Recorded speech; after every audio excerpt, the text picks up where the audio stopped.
Hello everyone, welcome to our Dungeons & Dragons series. Boom. Tonight, we are doing Sorcerers. Very, very wild sorcerers.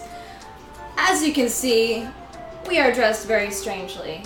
This is because we have dressed up as our D&D characters, which we will introduce shortly. But first, let's say hello to everybody on the chat. Hi. Alright, I see! Oh gosh. Get away. Ha! Prometheus! Yay! Prometheus is here! Half donut! We got, this is gonna just fall the whole time. Yep. We got J-Par Superfan! Hey, Hello, hey. J-Par Superfan! And Joe Dude! What's up, Joe Dude? And who did I miss? I feel like I missed someone. D-Classier! Hey. Alright! Hey! Yay! Steve. Awesome! Yay! Thank you for subscribing, Steve! Yes, hello to everyone! Can you hear us? Because last week we had a little bit of an audio issue, so hopefully you can hear us. And I'm gonna change this music because it's not the right tone. It feels so fancy, and we're really not. This is gonna be so... They're gonna bug you? Just leave it down. Yeah, you gotta like bell style. But it like flops. Yeah, like you're the belle of the ball. I guess I'm I'm gonna walk around the entire episode like this. just holding it back. I got it. I'm playing an ugly character, so we'll just roll with that. Okay, so 4 months in a row. Yes. Whoop whoop. People who have been here from the very beginning. Mwah. We're on month 4. Love you. I know. How crazy is that? It is April after all. We started just before Christmas. I know it's April. Yeah. Oh, birthday girl. So soon. Who did I miss? Oh, Exoskeleton. Hello. Welcome to the chat. Hello. So, let us introduce before our characters what we're cooking, because Lexi has already started to chop up stuff. I am chopping up some ches, some Peppa Jack ches. That looks so good. Because we're gonna make fireballs. So That involve pepper jack cheese? yeah. So our fireballs are going to be little cheese balls that are crusted in Cheetos and Takis. So it'll have that red fireball appearance. Oh my god. She didn't know that that's what we were making. No. I've kept that a secret. I have no idea. Because when I was thinking about D&D, our thing was always hot Cheetos. And I was like, I want to find a way. Yeah, it was. I want to find a way to incorporate that into 1 week. And then when I looked at Fireball, I was racking my brain. I was like, oh, idiot. Hot Cheetos. So, and this cheese is super spicy. Yeah, it's really good. Yeah, it's still. want one piece. You can have more. We have One plenty. piece. So I'm haphazardly chopping this. I don't really know why. Thank you for hosting us, Half Donut. You Thanks. are awesome. All right. Well, I forgot jewelry. This chick wears jewelry for sure. Yeah. As a hag, you wear jewelry? Yeah, but it's usually it's like dead animals and stuff. So, Dante's Inferno. Cool. This is our D&D series, and tonight we're doing Sorcerers. So, without further ado, we will introduce our characters. Me first or you? You first. Okay. Look at this. So, my name is Zell. Is what? Zell. Like Z-E-L? Z-E-L, yeah, it's short for Rapunzel. I told you about this. Mm-hmm. So, I am a night hag, which, yeah, we look like old crones, and we have purple skin, and whitish grey nasty hair, and I would normally be wearing rags and such, but I didn't have that on hand tonight.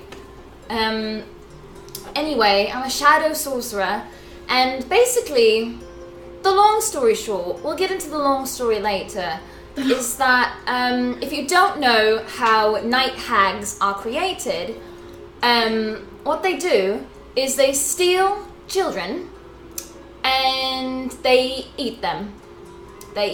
You what? They eat them, and then they'll give birth to that baby, like a week later, and then the baby is a spitting image of what it used to be, right? It's just a normal baby. So I looked quite normal for the first 13 years of my life. I was like, I'm a beautiful little girl. how I look. But then, on my 13th birthday, poof, you turn into exactly like your mum. Exactly like your night hag mum. An old, withered crone who loves the macabre and everything disgusting. It's awful. It's awful. I hate being a hag. I hate being a night hag. So you're gonna eat a kid? Listen, I love my sorority, which is what we call the coven. All night hags call their coven the sorority. I love All of them? Yes. Yep. And I love my aunts. I like my mom. I have lots of sisters who grew up with me and poof turned into their spitting image of their mothers. But the thing is, I just don't agree with that. I don't agree with that way of life. I think it's gross. And, well, the longer story later is that I also hate humans. So pretty much... Good thing I'm not a human. Everyone sucks. So that's my story. Zell. And who are you? Thea? Thea? Yeah. Thea. Like F-I-A. Thea. So we both have 3-letter names. So you're just Z-E-L? Z-E-L. Zell. So you just got that right offhand there. Yeah. Alright. I'm a fire genasi. Are you short for Fiat? No. What's a Fiat? Like a car? We don't have cars. We're the plane that I'm from. Gotcha. But no, just Fia. That's all I ever knew. I didn't really know my parents, so I'm just, going around. Well, going places. Per usual for fire genasi, or for genasi in general. Your mum probably had you with some human and dropped you off into the mortal plane and said, done with it. Yeah, that's the rumor. Your mum's in a free tea. Yep. That's badass. Yep. I'm pretty badass. I am too. Sort of. Yeah. And we got the wild magic just all over the place. I can't really control anything. I'm not really mad about it. You know what I'm saying? Like, I like the freedom. So yeah, it's pretty great. I don't really care what I do. I got no attachments to anybody. I'm just doing my thing. So you're a wild magic sorcerer. Mm-hmm. I'm a shadow sorcerer. Mm-hmm. Wasn't really my choice, just came with the hag package. Yeah, I'm kind of on this whole journey, I guess, to figure out how I got all of this, but, So are you sort of reluctant? Are you excited? I'm just indifferent. Like, I don't know that I care enough, but I feel like it'd be cool to know why. But, like, I just like meeting people, Yeah. going around. I guess, like, I like helping people, but I don't really want people to know that. I got a nice, like, street cred going that I don't really want to know. Yeah. Well, I hang out with primarily monsters. Alright. So... Nightbot! Prometheus gifted Nightbot a sub! Yes! Oh my god, I'm so excited. Yeah, so I hang out with monsters. I guess genasi are kind of, like, fine. Wait, you're judging me? Well, I mean... You eat babies! Listen, I don't eat babies. That's just how I was born. Don't judge me by what I look like. Oh, I'm judging. Alright, let me show you something. Alright. I don't want to see it. I want to see the process. That is 24 subs. Thank you so much, Prometheus. You are a supernova rockstar. You amazing! You'd think as a fire genasi I wouldn't feel like I'm on fire right now. Dungeons and Dragons. Is that new? Oh, you sassy SOB. Who did that? Prometheus. Oh, get out! I was like, oh no, it's not. Oh, it's Prometheus. Steal children, check. Eat children, check. Give birth to child, pending. I'm almost there. Okay, so I'm going to show you guys something really cool. This character, I know I've talked about it before, is based off of a monster campaign that I play, where every player is a monster, and we are opposing the favored, who are your regular classes in D&D. So, we have an amazing artist, and he drew. I'm gonna link you to his Instagram. This is his Instagram. Let me show you what he drew, because this is pretty crazy. Bam! Look at that. So, that is my night hag. That is Zell, and this is what her actual human self looks like. Like, that is what she would have looked like had she continued to grow up as a human and wasn't eaten by a hag. So they have no choice. They have no choice. Well, this is the longer story is we'll talk about it later, but I attempted to let True Love's kiss break the curse. Oh, yeah. Ergo the tower. Did not happen. That did not work. But anyway, homebrew style, instead of having disguise self at will, I can always, disguise self, once a day, that was my choice, or I can turn into my true human form, but the same one at will, basically. So this is my real self, and I can just turn into that whenever I want. She pretty. But I don't want to. Wow, she's beautiful. I am beautiful, thank you. She's pretty. That's me! That is me, I'd show you right now, but I'm on sort of like a human diet right now. I'm trying not to do it. My party was telling me that I use it too much as a crutch and to just be who I really am. And I said, that is who I really am. And they're like, no, you are a night hag. So get over yourself and just figure out how to love yourself in your freaking night hag form. Man. And I was like, what is this? A bloody intervention? Sounds like some monsters are nicer than humans. You know what I'm saying? Not all monsters are evil. Or rather, if evil, sort of going off of our last talk about alignment. Oh yeah. Evil is subjective, and it really is in this campaign, because we honestly think that the normal classes, the favored, are kind of evil. Because they just come running in, smashing us up, killing all the goblins to steal their souls. Well, actually, that wasn't the favorite, was it? We don't know. That was actually other monsters, I'm pretty sure. Like I said, everyone sucks. I mean, yeah. You know what's nuts? Is okay. So, the campaign that I'm in right now, we had to fight a bunch of drow last night. And I was like, not all drow are bad! Right? Like, I went from playing a drow half drow.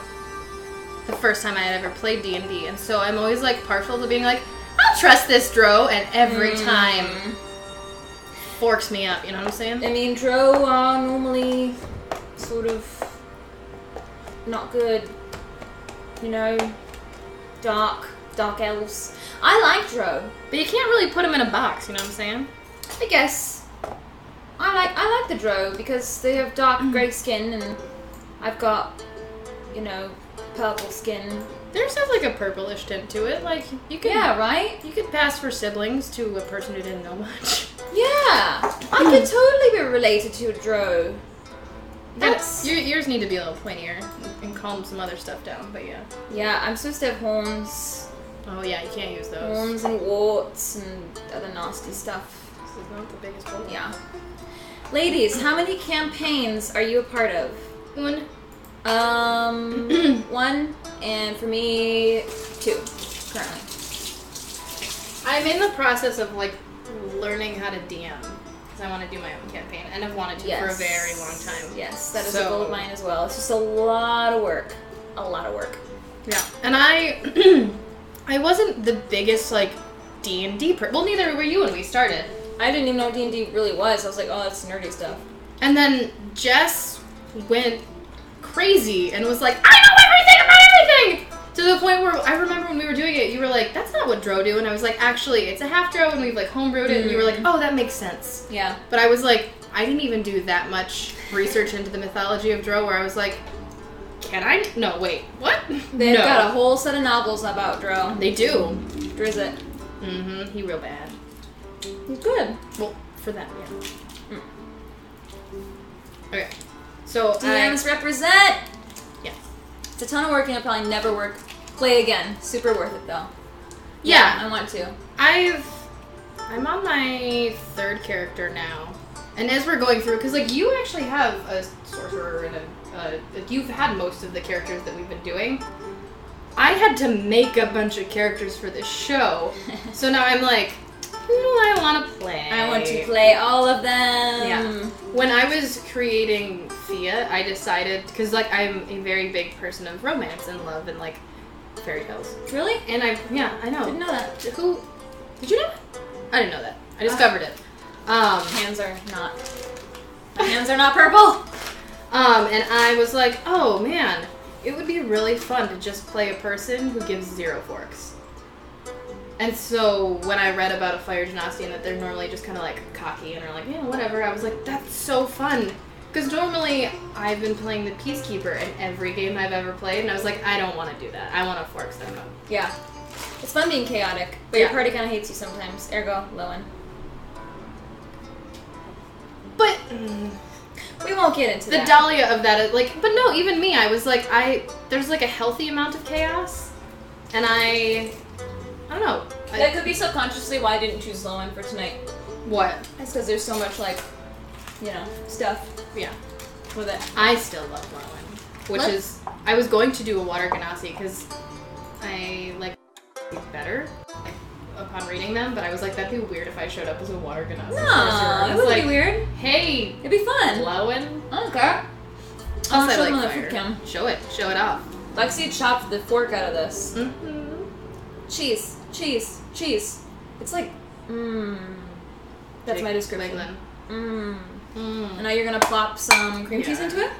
Okay. I think we should have melted this a little, but it was sitting at room temperature for the last hour. I thought it'd be fine. It is like actually 100 degrees in here, so. Do you want a bigger bowl? Yeah, we need a bigger bowl. Here. I was like, I don't know why I'm trying to attempt this in here. I try to not make a lot of work, but then I wind up making more. Let's do that one. Big one? Okay. We're a little sparse on the dishes tonight because I'm halfway through the moving process. This is the last week we'll have the chalkboard fridge. Yeah, the fridge will be going bye-bye. So bye-bye, chalkboard fridge. Say bye-bye. Bye-bye. Bye-bye. It reminds me of Hocus Pocus. All right, I'm going to give you the job of mixing that up. Great. So, should I use a spatula or the spoon? You can use whatever makes you happy. But this is fine. Cool. This is fine. So that is 8 ounces of cream cheese, and then where'd the thing go? I think it's like it's equal parts cream cheese to cheese, cream cheese to cheese. And so now this is like a heart attack waiting to happen. Yeah, we're gonna have a ton of these. Because I'm on a diet. Yeah, me too. There's no dieting in damsels and dishes. Okay, No, I gotta never. roll these up. I gotta roll them up. Oh, also, we're not drinking it. It's hot. I also wanted to play. We need to drink. I also just wanted to play a character that could be cranky. Yeah, Zella's actually pretty cranky too, just because she hates everyone. So, here's my secret. Are you ready to hear my secret? Oh, half donut. Hi, Blind Seer. Hey. Last week I could have sworn you said you were faking it. What? What? Oh, taking it. Yeah, I'm taking this to my new apartment. Which we will we won't be filming there. At least not for a few weeks. Yeah, that's like, for sure. It'll be a down and out for a while. Yeah. So we'll have a new fridge next week or no fridge next week. Or maybe I'll pull out a location from somewhere. Yeah. Out of nowhere. Get a whole new kitchen set. You gotta finish your sippy. Oh.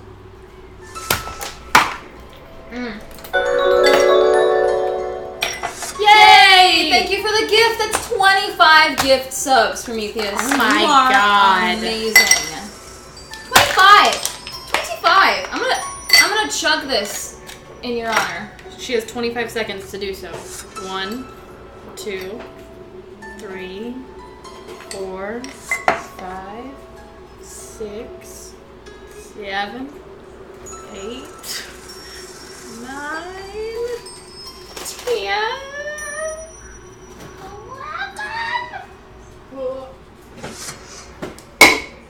Oh, 12 seconds.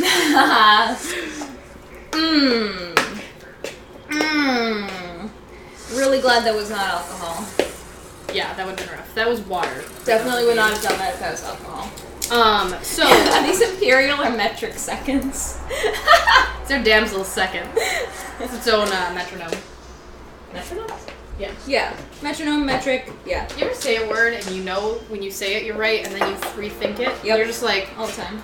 hi.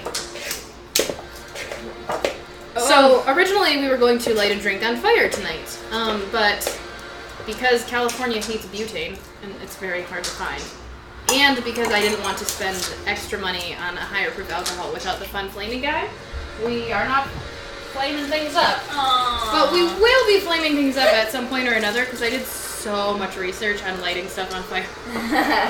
Like, do we have a flower? Yeah. Is there a on there. in there? Oof. You guys should get a sippy cup emote. Oh my god. Probably. It's probably time for sippy that. cup? You want a sippy cup? I just get the big cup. I want a big cup with a lid on it. I want to take this corset off. Oh, give me one. Take it off. It's too hard to get off. I thought it was just a zipper. No. It's not. Ah! Corsets aren't fun. For the gentlemen in the chat, they're not fun. Not fun. But they look so fucking good. Get it off. So what are you gonna wear today? She's a... Yeah, see, also I didn't want to light the apartment on fire because they're moving out. I'm just gonna light the new apartment on fire. Be gone, corset. Oh, man. Goodbye. Forever. I can't, like, the ice is popping out of the tray and insta-melting. Like... Speaking of, I'm gonna go grab my cat outside. I kicked Pebbles outside because she's loud. Come in. Yes! Come in. In right now. Oh. We're not waiting. Okay, Pebbles. We're not waiting. It's time to greet your public. She's coming. The real reason you're here. Ow! We're synthetic divine. Hello. Am I pretty?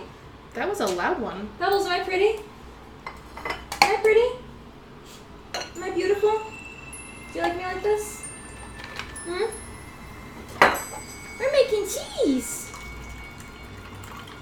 What's she doing? What is she doing? What is she doing? Whoa, she's pouring stuff. Whee! Whoa, it's blue. That's not water. Do you want some? Want to get a little tipsy? She's so confused. She's like, you're offering this to me, but I cannot consume it. You're mean. Oh my god, that feels 1,000,000 times better. Oh! Oh yeah. Now I just look like a weird Frankenstein person. You really do.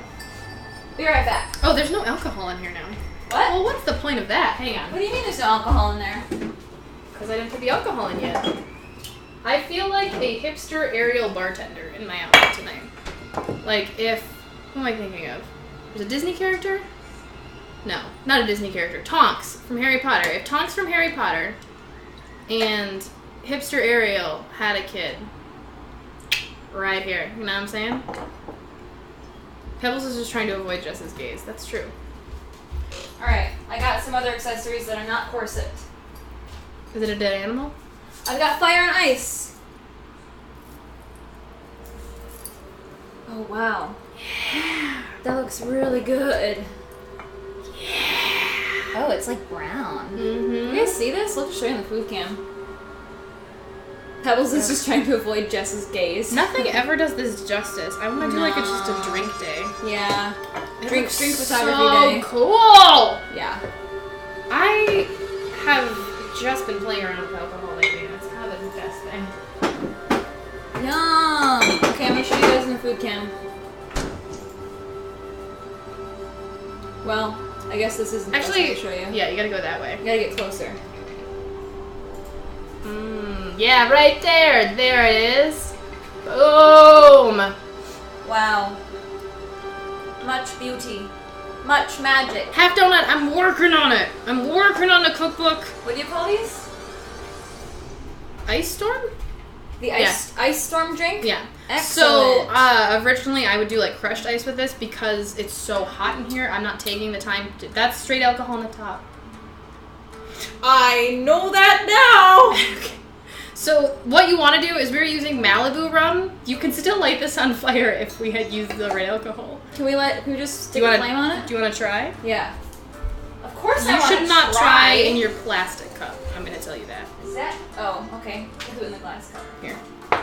So Bacardi 151 is like the ideal alcohol to use for burning drinks, for flaming drinks. We're not allowed to serve more than 1 or 2 of those in the bar. Well, now it's really hard to find. So, It's like the proper way of doing this. Like that.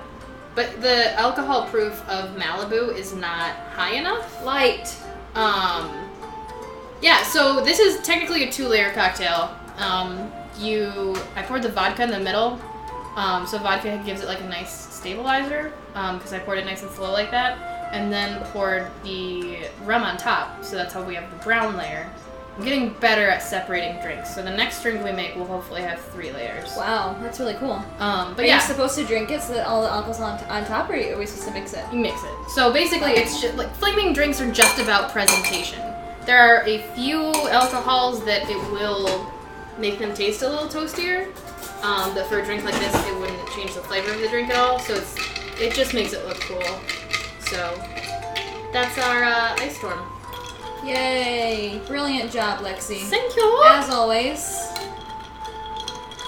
If you ever want to be a bartender, we'll just take a bunch of pictures of your cocktails and be like, here's my photo album. I don't think I would ever want to be a bartender, so No, because I did when I was younger for like a month at Outback Steakhouse. Yep, from Michigan. Cheers. Cheers, Sante. Yep, I'm gonna get get drunk again. Oh, so yeah, also like I like playing around with it, but I never want to like serve people. I just want to be like, hey guys, come over to my house. Look at these fun things I made. Yeah. Which I'm practicing this hobby for nothing. At my housewarming party, I should buy you ingredients, and then you can play. Have Elena and I ever traded drink recipes? No, Elena and I had a very fun cooking for the first time, making things together for the first time on Easter, and we both have very strong opinions. So I was like, I want to do this, and she's like, well, I want to do that, and we wound up making this sandwich, which was, I think we talked about it last week, maybe not, but it was caramelized onion, balsamic reduction that I made, and then Granny Smith apples and brie and arugula. Oh, yeah. And like a cinnamon bread. I think we talked about that off camera. Yeah, and it was so good. But that was definitely like Elena being like, I think this ingredient should go there, and me being like, okay, this complements that. So Elena and I made a recipe together. So nice. Yeah. When it comes to drinks, we usually just have wine. We don't usually make drinks when we're all hanging out. Elena's go-to drink is definitely like just like a whiskey. Whiskey and yeah. I don't even know, like ice. Yeah. Oh, I wonder if I could have floated whiskey on the top of that and burned it. Because I forgot we had whiskey. Yeah. We might still have fire. Because whiskey is a higher proof. But that rum is the higher proof rum, so I don't understand. I have a recipe for a blue milk cocktail for May 4th. Hey-yo. You sure do. We have one. Is it from us? What? Is that what that's from? Is it from us? Our second episode ever? Or is it your own? Oh gosh. Let's just do it to yours, because I don't know if I want that much alcohol in mine. Well, yeah, I like whiskey. I thought you were like, it's okay. I do like whiskey. I just don't want this much alcohol right now. Sure. Alright. Try it up. No, none of it's a high enough proof. Damn. Let's just get some rubbing alcohol and put it in. Dan's other thing is he was like, take the back of a lemon or a lime. Fail. Because the oils and fruit light on fire. Oh. Okay. Third attempt. So I'm going to squeeze that in there. This is going to be a weird cocktail. I know, it tasted so good too before. I don't think it's good either. The other thing that I saw online that you can do is make like a lime boat. Make a lime boat? Yeah. I feel like nothing is going to set on fire. I'm gonna make a mess. Like, there's no graceful way to do this. Speaking of which, can we get a shout out for Elena for her singing debut tonight? Woot woot! Yes, she's singing at the Fabulous Rockwell tonight, and I saw a clip of her singing, and she sounds amazing. Are we doing this? Light that lime. See if that lime. Can you guys see this? I don't think it'll work, but. Damn it. Oh, it's catching a little Yeah! Cool. Yeah, I see that. Yeah. Oh yeah, there it is. I don't think you can see it on camera, but... Oh yeah! It's on fire! Yeah. Just a tiny little bit. Don't touch it. I want to show them. You can't show them. You will burn. Look. It's still going. Ooh. Okay, I don't know how to drink this now because I'm just going to get schnocked. I'm taking it over. Oh my god. I'm going to relight it. This is how Jess... Relight it. You don't... There's no whiskey on that anymore. It burned off. That's why it burns out. Do it again. Do it again. I want to show them the fire. Science! Please be very, very careful. This is another reason I was like, until we have the proper alcohol and ventilation, I don't really want to light everything on fire. You're so creepy. Doing it. You're so creepy in the shadows. Thank you. Oh my god, that's gonna like light. That's gonna go. Do not pick that up. They can't see it unless I pick it up. But do you see that that's on the edge of the line? You're gonna burn your hands. Now they can't see it at all. Wait, get a spatula. Get a spatula. Yeah. Right. There it goes. Assist me. Oh, It's out already. damn it. Alright. Try it again. Oh yeah. It just goes out. Can you guys see it? No. Damn. Well, I'm telling you, it's on fire. Oh my god, get out. Oh, I just spilled whiskey everywhere. Hello! My name's Zell, and I'm a beautiful human, disguised as a hag. Up close and personal with Zell. Oh my god, that's so great. Do we think this is still hot? Ooh, it is. Weird. What? Oh, the actual... Yeah, it's like the super line? warm. We're not gonna eat that though. Maybe use the food cam and not pick it up. The food cam was too far away. We did some teamwork there with the spatula. Yeah. This is what I'm only gonna refer to as. The only burns on this channel should be the sick burns from Chat, Sass, and Jess. Wow, that is hard to say. Pebbles, if you poop in that trunk, I'm gonna be so pissed at you. Pebbles, poop in that trunk. Don't. Poop, Peps, poop. Poop. Is that your trunk? Yeah. Okay. Poop, Peps. You see it? You saw it? You saw the flame heft on it? Is it fire? There's too much booze in here now. Alright, I'm excited about this cheese. What's happening with this cheese? Well, we gotta cut up the chives. Cut the what? The chives. Chives sounded like cheese. Gotta cut the chives. Actually, I'm gonna hand you that while I toy with this a tiny bit so that I'm not... Do you want the white part? Yeah, so cut from like... Yeah. Is this the knife you sharpened? Yep. I'm gonna take the butts. Put them in there. Take the butt. Take the butt. Oh man, there's something about whiskey that I adore, but it also just knocks me on my butt. How small do you want these? Like this? Yeah, those are perfect. Absolutely perfect. So whiskey doesn't give me a hangover, which is always good. No, it's awesome. Vodka though? Vodka ruins me. Vodka and tequila ruins me. Tequila's like hit or miss. And then let's hold on to a chunk of that because we're gonna use it with the shrimpies. Okay. So that's in there for now. Great. And that's gonna go in there. Nope. Just That's kidding. I was like, what? Just kidding. La la la la la la, cooking as a night hag. Yes, this is so normal.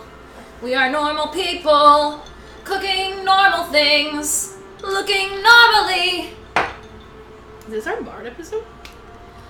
I can't wait for the Bard episode. I'm gonna pull out my guitar. It's going to be amazing. We're gonna practice. We're gonna be real good. Yep, musical Damsels and Dishes. Probably be the last one because we need to make an entire musical for you.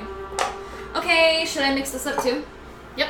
So yeah, everything is definitely watering down, but if you float the right proof over, even a big drink like this, it will still light on fire.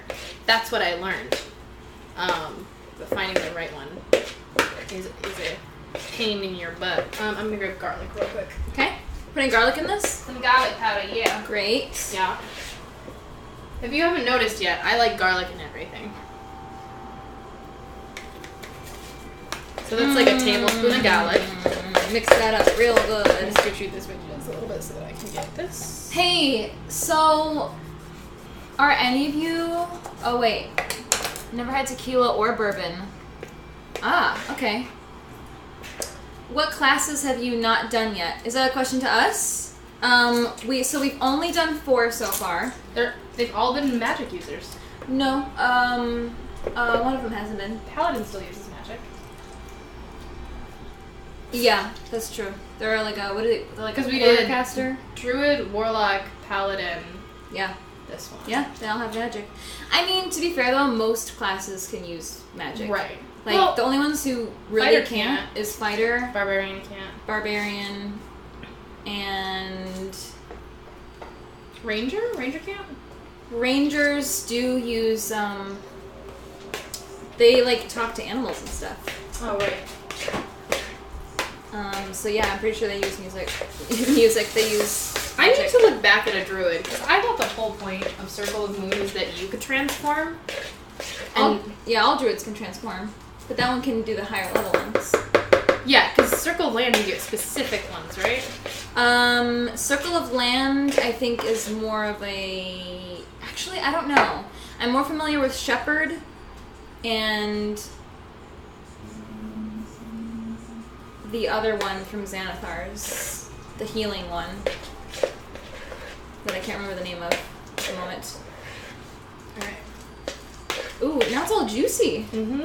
And like, let's see. It's the perfect thickness though. It's the perfect thickness. Mmm. Mmm. Right? Mmm. So that's 8 ounces of cream cheese, 8 ounces of pepper jack, 3 cut up green onions. Not chives, green onions. There is a difference. And then half a thing of lime and garlic powder. I feel like it's missing something. It's missing salt? Like, no, I think it's missing like a kick, paprika or red pepper or something. Well, I don't want to give it too much of a kick because it's gonna be coated in these guys. So let's just leave it. Cool. Yeah, let's just leave it. So what we're gonna do. Barbarians are the only ones without access to proper spell slots, but have magical abilities to some subclasses. Yeah. Oh, technically, if you are not a arcane trickster rogue, you don't have spell slots. Right, but that is an actual subclass, so right. They can be magic users. And I mean, yeah, we have to strictly talk about inherent magical ability because any class can pick up the magic initiate feat. Right. You know, so. So we're making these into like cake ball size. Sweating off the purple. Okay. So. Do you want help? Yeah, get in there, Or girl. can I do like the next step? There is no next step because these are gonna go in the freezer and then we're gonna start on our shrimpies. Okay. All right, cool. So, you guys, next week. What is next week? We don't have a theme yet. We have pretty much our next 2 months laid out, but we don't have next week. It's a hole in the schedule. We could bump things forward, maybe? We could. I don't really want to do that. What would you guys like to see? Also, I found a new comic book we have to read. What is it? It's called like Lady Killer or Lady something. It's about like 1950s housewives that murder. Oh, that's our 50s episode. But like the 50s tips that we talked about, I really just want to make them like Lady Killer. I think it's called Lady Killer. I have to double check. My friend went to the Chicago C2E2, and she is gorgeous and awesome. And she does mashup costumes. So she did like Merida Wonder Woman. Oh, nice. Yeah, and then she did like hipster Ariel, and then cool. I don't remember what she did her first day, but she went as a different person every day, and I was like, that's really cool. So she actually like put it in her Instagram story, and then I was like, oh my god! And she's like, girl, you need to read this. And I'm like, all right, cool, I will. Well, Avengers, we do have that in the schedule for the week it comes out. Ooh, Lost in Space is coming out. Danger, Will Robinson. I've never seen that. You never saw the one with Matt LeBlanc when we were kids? No. Oh my god, it was so bad. No. Moulin Rouge. Is that geeky though? I also feel like we would have to do like Baz Luhrmann, and we couldn't do that without Elena. Like, that would be a Damsels and she would be Drink. bad. Yeah, that would be a Damsels and, like, Drink subsect. Yeah. Do, like, green fairy absinthe drinks, something like that. I did absinthe in Paris. Did you? Mm-hmm. It was super different than absinthe in America. Really? Oh, yeah. This is like the grossest thing ever. But it's so good, right? This is in true hag form. Alright, so these, because it's 1,000 degrees in here, these are going into the freezer. Ooh, that feels so good. I know. I don't know where to leave these. Move stuff around. I'll help you. I gotta wash my... I've done it! They are flat! Yay! Yeah, I actually would really love to be able to do the show at our house because we have central air. Yes. And it's the most quiet thing on the planet. Yes. Our counter just sucks. Like, who thought that higher up bar counter was cool? Well, I mean, if you're not using it to film, it's kind of cool because you can put bar stools there. But you could put bar stools if it was, like, to me, I can't eat there. It's too tall. Like, even with the bar stools we have, I'm like, here's my cereal. They just forked up. Really Dr. Horrible! Harry Potter stuff still has not been done. Yeah, we're like, Harry Potter's probably like the one I'm most excited about. I guess other than Game of Thrones. So like, we've been kind of like saving it.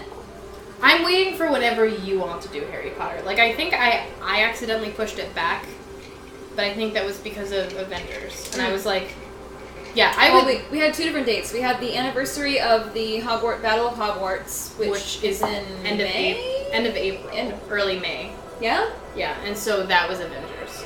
And then Harry Potter's birthday, of course, July 31st, as we all know. So we will do a Jessica's birthday, Harry's birthday episode. Fantastic Beasts. Joe Dude. Oh, yeah. Oh, it's far off, though. Yeah. Yeah. That would be fun. Buffy would be amazing, because we have Buffy and Faith. But I've never seen it. But she's never seen it. But I had never seen Walking Dead. But you had Pride, Prejudice, and Zombies to talk about. Yeah. I also don't want you to do it until you start watching Buffy. Because I think... do a mashup? Well, I know. You gotta watch Buffy. Why don't we just do a vampires episode? Because you gotta watch Buffy. I might watch it someday. No, like Buffy... Buffy is the TV show that has spoken to me more than anything in my entire life. More than Once Upon a Time, more than Friends. Like, spoken to my soul. Because Buffy, like, especially the last season, it doesn't matter what kind of... Skip season 1, yeah. Sick Nick, you're right. Like, skip season 1 of Buffy. Like, watch the pilot to see how bad and, like, how far they've come. But then watch the pilot, and then I'll tell you what happens. Then you start in season 2. You have to watch Buffy.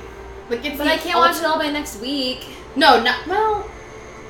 You know, ain't nobody got time for that when they're moving. You at least need to watch Once More with Feeling before next week.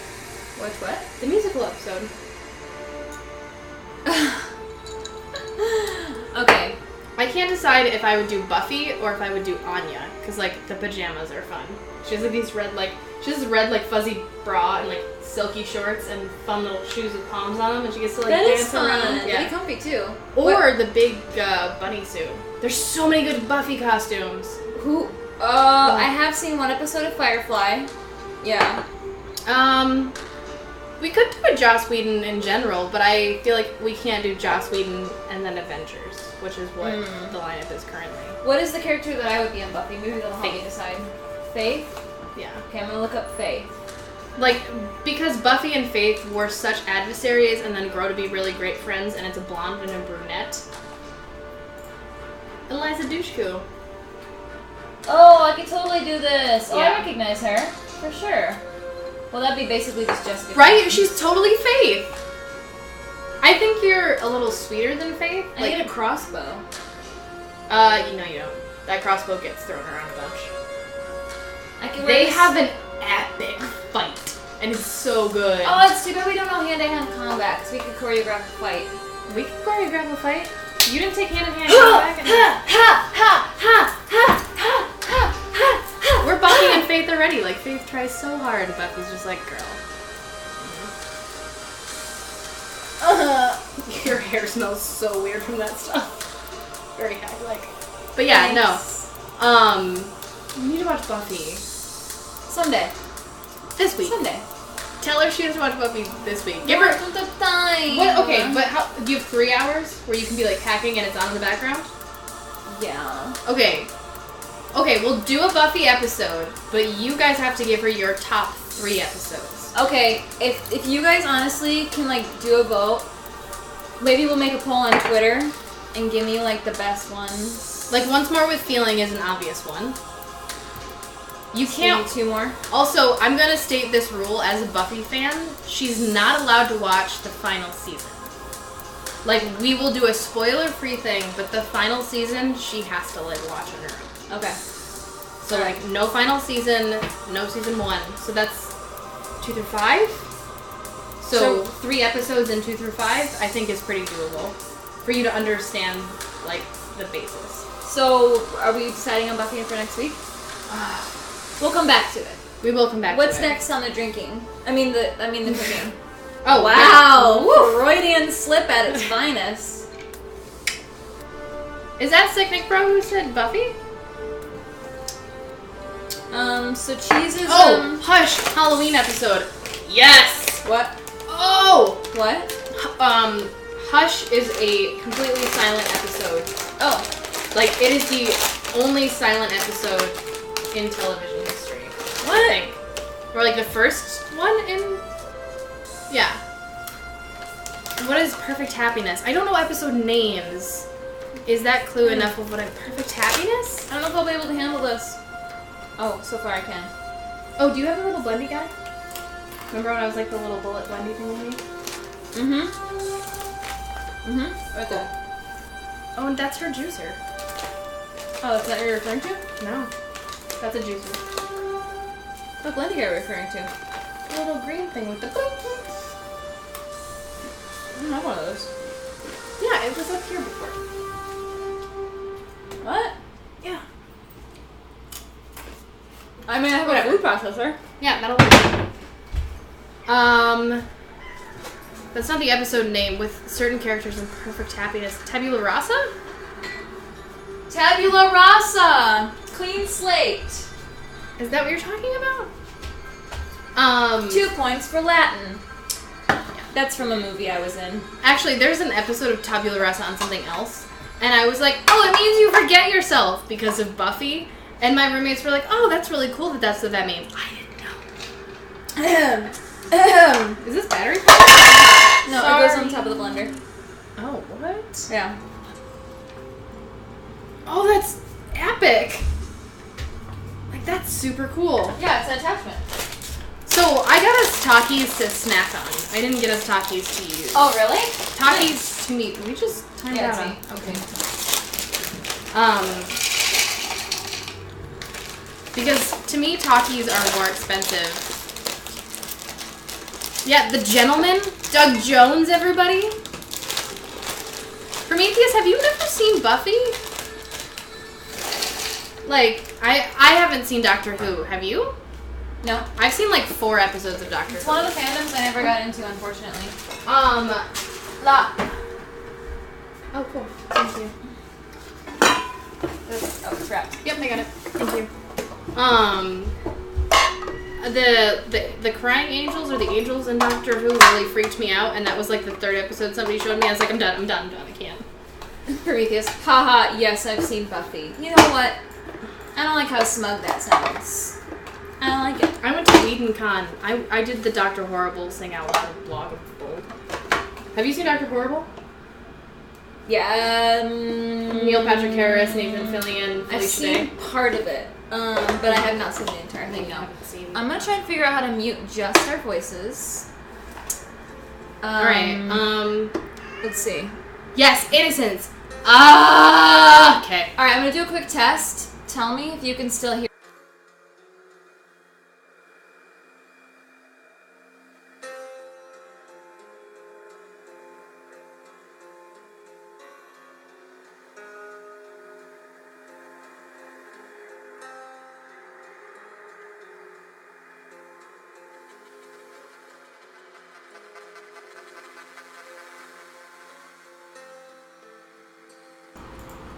Okay, great. That was my test. It was so that Lexi can do this food processing It's gonna be super loud, so we're doing this for your benefit. So we're gonna mute our voices, and then you'll just be able to listen to the music. Ready? And not be obnoxious like brrrr. Okay, ready? 3, 2...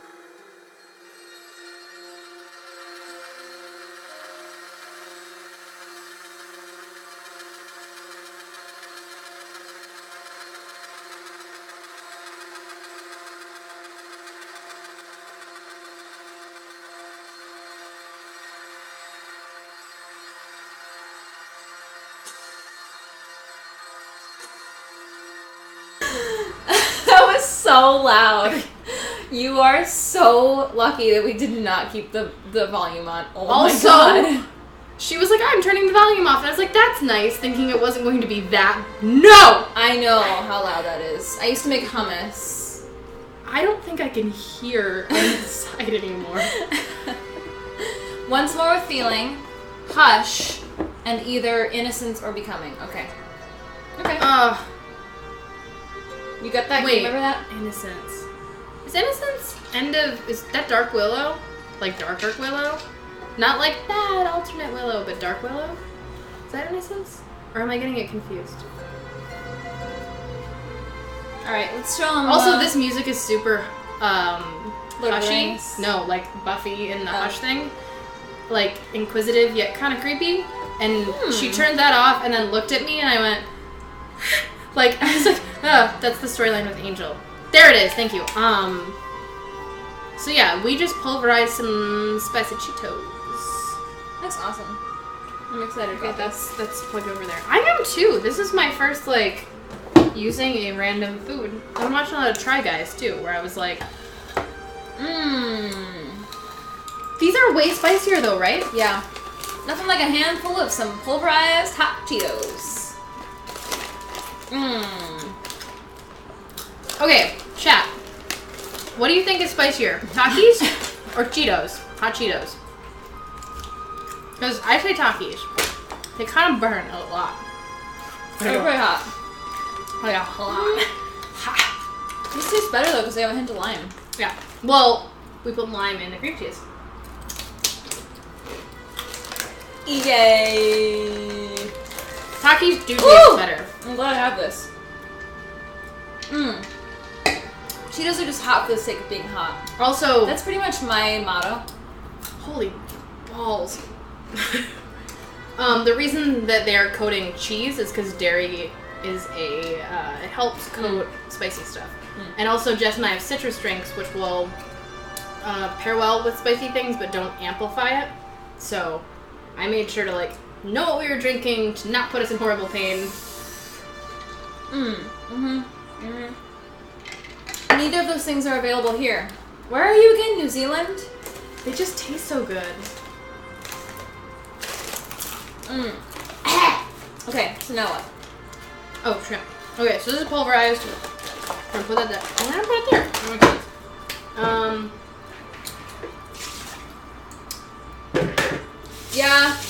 Yeah, you are, Prometheus. Actually, look at that little You are. Yes, New Zealand. I never remember things. That's how much I care about you, ski whore. Alright, so we're gonna rip open our Trader Joe's bag of shrimp. I love shrimp. Yeah. I love seafood. So we have heart attack and then pure protein. Like, I'm all about balance. Cool. So we're gonna dump. That's a bit right there. What? That's what I would pull for a highlight reel. We have heart attack and then pure protein. Yeah. And then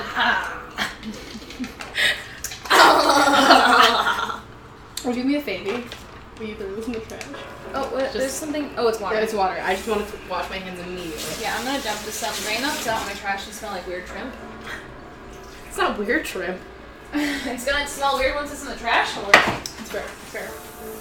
Oh, my mouth is burning! So I think the Damsels have made an agreement on Takis are hotter. This is supposed to be helping you. It is. It is. It is. Okay. So we got this beautiful bowl. Okay, so some dead shrimp.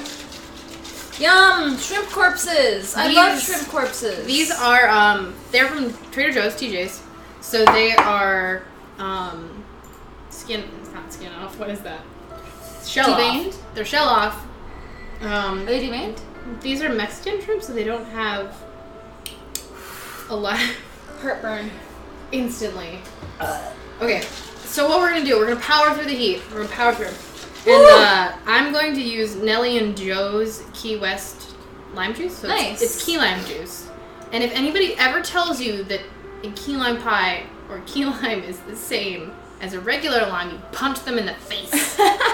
Because you have full permission to physically harm someone. Like, I will stand behind you and just...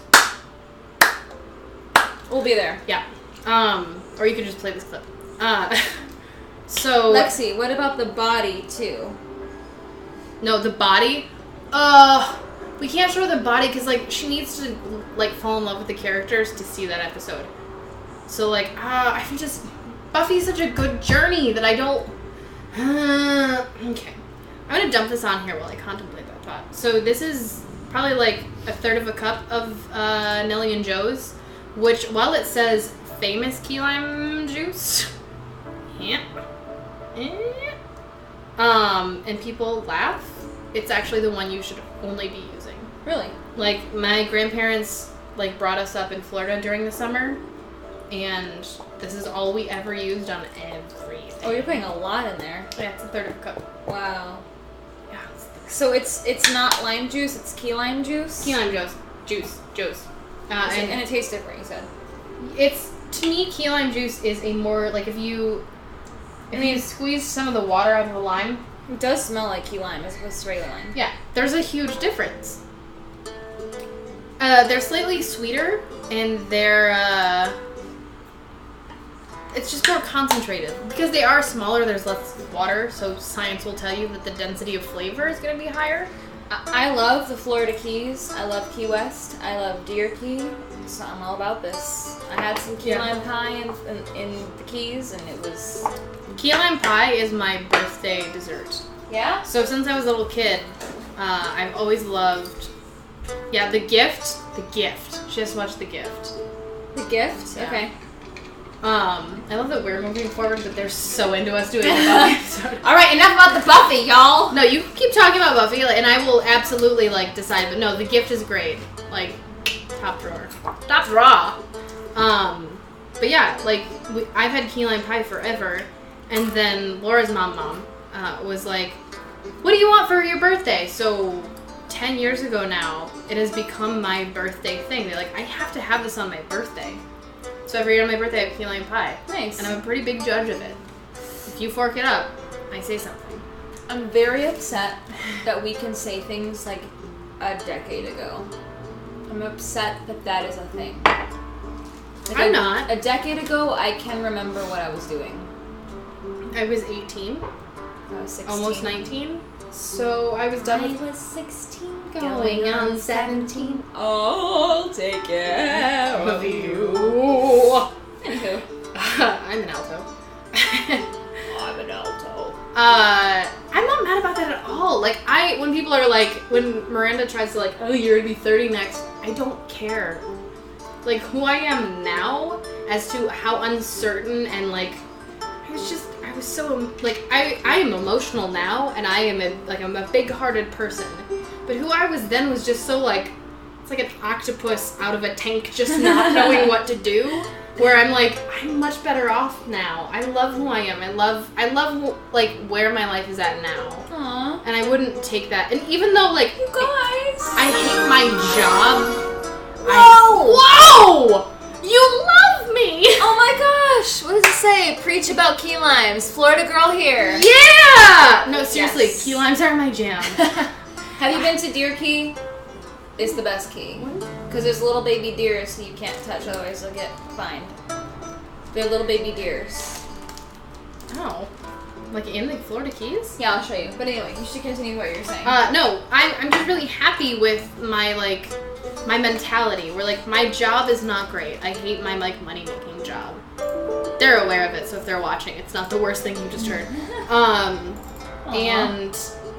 like, I had a bunch of personal issues happening right before we started Damsels, And like Damsels has become the upswing, and I'm just kind of figuring everything out. And I don't know, I'm much happier now. That's awesome. Like 18-year-old me would have been like, I'm so upset, I don't know what to do. And 28-year-old me is like, I don't care, just keep going forward. So I think there's a nice, you know. But like when someone is like a decade ago, I'm like, oof. I'm okay with everything that I've taken in the last decade. I moved 3,000 miles away. I'm pretty happy with that. I mean, yeah. Oh, whoa. Can I add a video? Mm-hmm. I don't know what this video is, but I'm gonna do it. Ah! Look at it. It's a key here. Lexie, look. What is it? That's what they look like.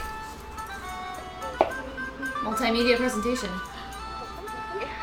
Aren't they so cute? It's like Bambi. They're like the Oh, only happy deer. Bambi. Yeah. I don't ever remember seeing them. I think they might just be native to Deer Key. Deer Key. Where is that though? It's in the Florida Keys. No, I know, but like where in the Keys? Because I don't think you understand. Like I lived in Florida half of my life as a child. It's a couple keys away. Let's see if I can find one where I'm kissing it. There it is. I'll get the one where I'm kissing the key deer. Just for you, Easy Journey. I want to show you that I'm kissing one of the native animals from where you are from. Dude, the keys are the best. Not really kissing it.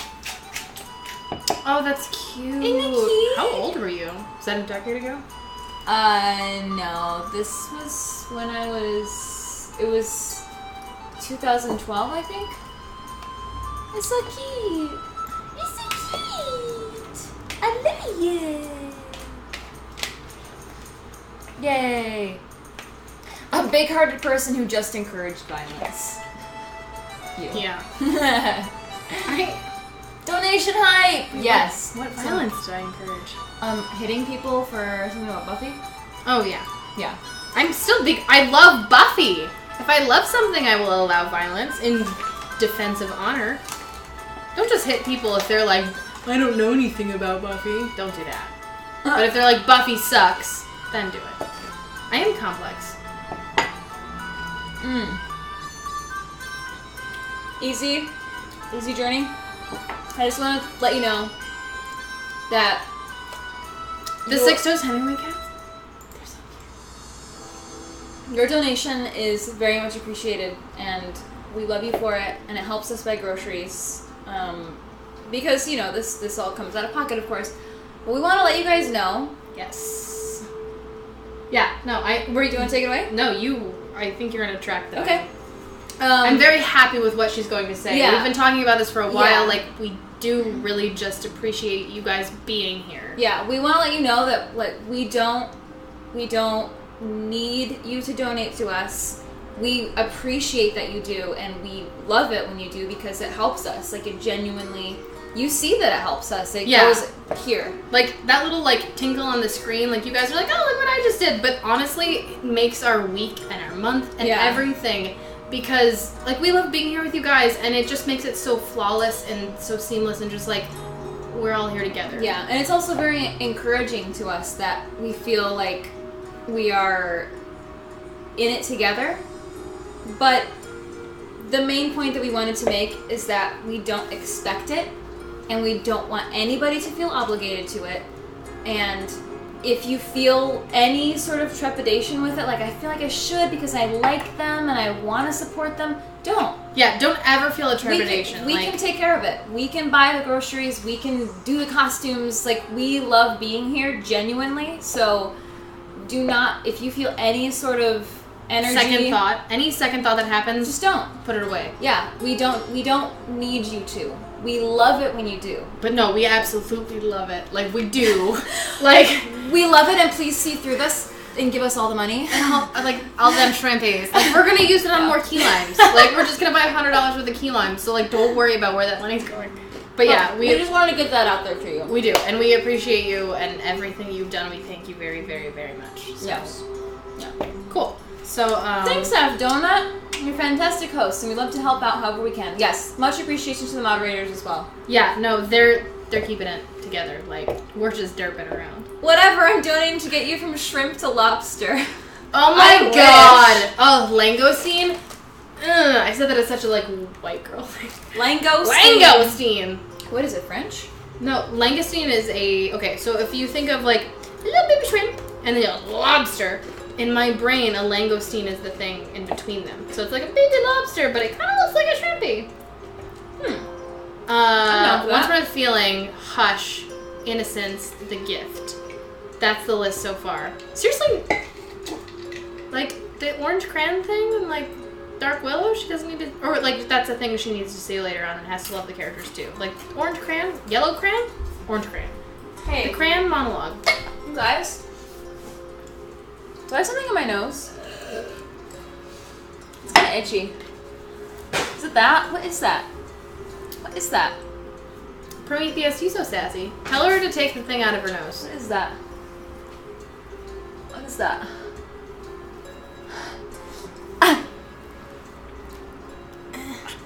You're so far away. How did, like, does that not feel weird? It feels weird. That's all I needed. Prometheus! Wait, you just... Yay! That is is your nose. Yeah. This is my prominent Polish forked up nose. That's not a Polish nose. I have the Polish nose. Ugh. John Krasinski will attest to it. Also, this is a weird, shameless plug for A Quiet Place. It's so good. Did you see it? Yes. Oh my god! It's so good. It is the best movie I think I've seen in like 5 years. Like, it's so good. I really like Star Wars, though. No, like, I'm sorry, the themes And Call Me by Your Name. and the cinematography, where if you understand the artistic endeavors of cinematography, you actually know the plot line. Because, okay, the point with the bridge at the very beginning. No spoilers, by the way. Yeah, We're not going to talk about spoilers. This is always a spoiler-free zone. No spoilers. But there's a thing that's also in the trailer, and you see John Krasinski running towards the sun. Yes. I know what you're talking about, yeah. But, like, it comes down on the bridge, and when you see it for the first time, you feel like the bridge is upside down. Like, just the way that it was shot. And I went, oh, this bridge is gonna fork up this family. Oh, really? Yeah, like, I didn't pick up on that. Out loud in the theater. And both of my friends that went with me were like, shut up! You're not allowed to talk in movies! Yeah. Sound design on that one, so amazing! Yes. It was, I mean, that's so much of it, because it was all quiet. Oh! I've used my movie pass to check into the movie every day, whether I go see it or not. I love it. Like, no, it's just, there's so much heart, and I laughed, and I cried, and I jumped several times, like... And, what's her face? Mary Poppins? Yeah. Emily Blunt. Emily Blunt is effervescent goddess. The shelves, when she's, like, with the... The shelves? When she's grabbed, like, her hands are... Yes! Yeah! That part. So, they have a beside... Wait. We can't talk about it anymore. But they have a... Spoilers. Okay, there's no spoilers here. We're talking about the shelves. That's all we're going to say. But they have a behind-the-scenes of the, like, entire movie on YouTube. Don't look it up. Don't do it. Like a B-roll. And it's, like, her and John talking, where he's like, I need you to do this, and this. And she's like, okay. And, like, you hear, like, a cut at the very beginning where she, like, is holding onto the shelves and is like, yeah. And, like, they start talking. He's like, hi, babe. I'm like... And like, she just gets into it. And then they're like, and rolling, and she like hits it. And then it like goes to something else where I'm like, damn. Yeah. Anyway, you should see it. Great, now I know there's shelves in the movie. Can you guys do me a favor though? Call Me by Your Name? No, she's seen it. It's a joke. No. It's a joke. You saw it, right? No. Oh, she doesn't get it because she hasn't seen it. Alright, so while we were doing thank yous and Buffy and A Quiet Place, the shameless plug, I have added... What did I just forget? I have added Old Bay to our key lime mixture, because Old Bay is what makes the seafood world go round. So you see this like little saucy thing right there going on. Yum! So I'm going to turn our skillet on ultra high and let that get warmed up. Welcome, Thor Nation! Yay! Thank you for joining us after getting our ice cream supplies. An easy journey. They're an adorable couple. Check them out on Graham Norton's show. The clip is something about John stalking Emily. Yeah. I don't think I can watch that because I'm so jealous of that relationship. No, like, that is relationship goals. I know. I'm like, why don't I have that? I want that. There's an interview about her and, like, the movie. And so John was directing the movie. He found the, like, original screenplay and then adapted the one we have now. So, like, he technically wrote it. Right, I remember reading that. And he was like, hey, I also want to work on this, but I really want to work with someone that we know, and that we know is reliable, because, like, I need to be able to step out and have that person that has my back. And he was like, do you want to do this? And she was like, I'm finishing Mary Poppins. No, I don't want to jump into this super dark world. And so she recommended.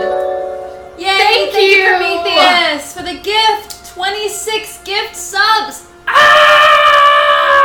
Oh my god, you are amazing! 26! That's how old we are! Twin!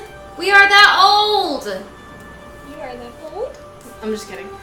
But yeah, so they're talking about it, and so she recommends these couple actresses, and then they're on a plane going somewhere with the kids. And she's like, oh, I'm gonna read this. And so she's reading it, and she, like, sets it down and all that. She looks at him, and, like, and he's like, okay, what do I need to grab? Like, do you need a bag to throw up in? Like, what is it? Like, what's happening? Are you scared? Like, what's happening? And she was like, you can't let anyone else do this. Oh, it's so cute. And he's like, and those two. Like, he has this point in the interview where he's like, I went, yeah, okay, cool. Mm-hmm. Hi, Hook. Synthetic wants to see you. Yeah, I know. She's coming back. We got her. Yeah. I know. I'm like, so Synthetic, mean. whenever you call for her, we will summon her real quick. I know, I'm so mean. I'm the meanest mom. What also, am I don't appreciate you guys talking about me behind my back. About sassing me. I can see this chat. It's right in front of me. Wait, what? Prometheus and Thornation talking about sassing me. Cat stream! Okay, Yay! so I just threw half a... What? Is that sizzling? Did it scare you? What scared you? You're okay. You silly. What scared you? Alright, so I just threw half a tablespoon of butter into our skillet. And the random thing that I'm going to do that's going to make this scorching is I'm going to add some cane sugar. Oh, nice. Okay. Yeah. So sugar caramelizes really... So actually, do you want to grab that and like shake it and toss it while I... Yeah, it's kind of saucy, so... I'm going to do food cam on this. Okay. We're going to go... Can I just like stir it? Yeah, stir it. Actually, that's way better. Okay. With this spatula? Yeah. Yeah. Or this. Or this, you know, whatever. So... Wow, this is fancy. Yeah. Yay! Fancy shrimp. Wait, we're putting sugar on it for what purpose? To cut it? No, sugar caramelizes really well. Okay. And sweetness, when you mix it with lime. So sweet and spicy will pull out lime of any recipe that you're using. So to make a scorching ray shrimp, I want them to caramelize really well. So because shrimp on its own doesn't have a lot of fat, I wanted to pull sugar in to pull that caramelization and that scorching in. Nice. So, yeah. Okay. So you've done a beautiful job. It is well stirred. Well stirred, well caramelized, well not well caramelized, well covered. And now it's going into our super hot skillet. Ooh, yay! Ah! Fire! We have fire! Fire! We're not sassing at you, we're sassing with you. So yeah, that's gonna cook. Also, if you're randomly making shrimp with us tonight, leave it on high. Like, don't ever cook shrimp on low. It just doesn't work well. Any progress on food chem command? Yes, Half Donut and I are talking about that. Yes. Perhaps the new chapter of Damsels and Dishes will have a huge upgrade. I feel like if we don't do Buffy next week, we might take a hiatus.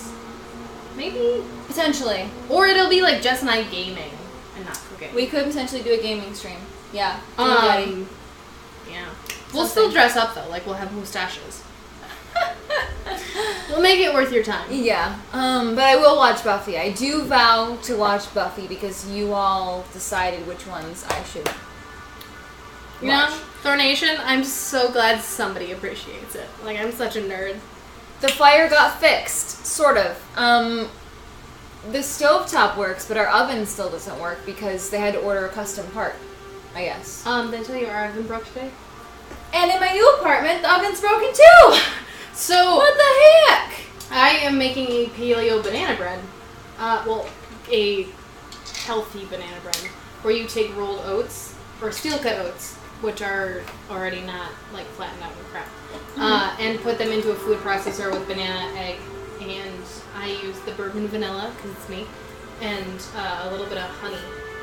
And, like, you mix it up. And I used a few dried, like, cherries. I was like, ooh, this loaf of bread looks good. And I popped it into the oven, and I watched something. Came back an hour later, and it hadn't moved, and I was like, Taki! I gotta go to work now! Sucks. So yeah, we have, like, a loaf-shaped banana bread in our freezer. We, at my new apartment, have, my roommate got, like a big vintage-looking countertop oven. Oh, nice. Potentially just walk over and use that. Done. No. You guys can have some, because it's like, when you do it, it calls for... I followed a recipe, guys, but I didn't, because I added a bunch of stuff. I mean, it is baking. Goodbye, T-Class Air. Bye-bye. Good night. Thank you for joining in. Yes. But I added, like, dried cherries or dried whatever. We had dried berries left from something. I'm the person when my roommates are like, here's the free counter. I'm like, what can I make? So I added whatever dried berries were on the counter and then the bourbon vanilla. Because I don't think banana bread should just be sugar, bananas, and egg. And flour. I feel like that's too basic. No. Yeah. So Of yeah. course it is. So that's... And we didn't have a loaf pan, so I made one out of tinfoil. Oh. Yeah. I have a loaf pan. Yeah. Come on over. Make your loaf in my place. Oh, you're so close now. So those are simmering. Those are simmering. They're going to get down the scorching level in a second. Do we want to get working on the balls? Yeah, let's do it. All right. And what are we doing with these, Lex? All right. So we have our Cheeto dust crumbing. Nice, nice. So we're gonna use the skillet after it's done. Okay. Oh, we have to fry these. Okay. But you want to, in order to do this correctly, you're gonna want to take like dust in your hand. Okay. And then I'm gonna take a little one just because I'm nervous.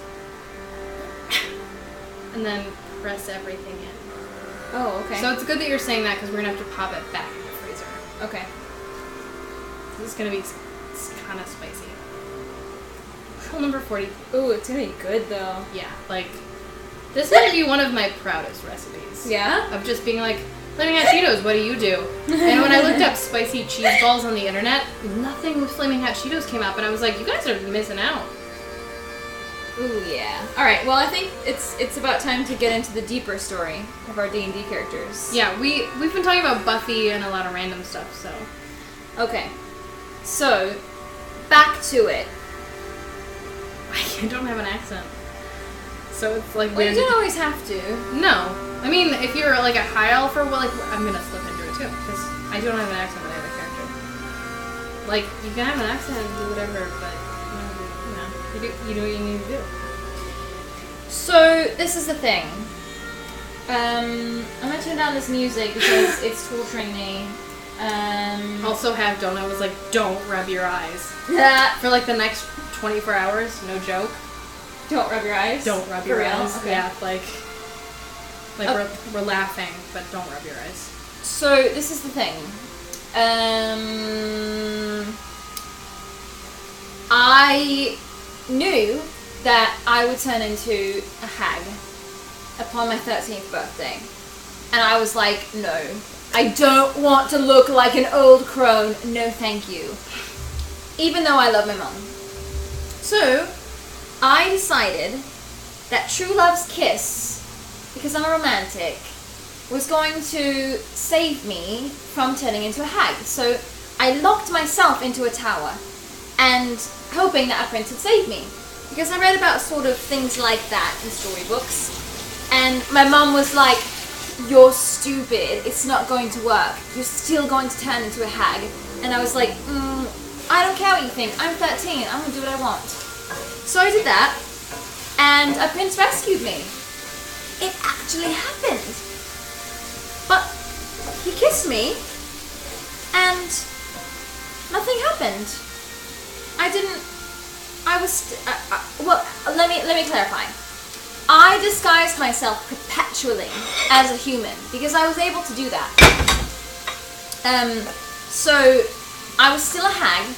He didn't break the curse, and this is the thing. I can't cast spells while I'm disguised. So I can choose if I want to be a human.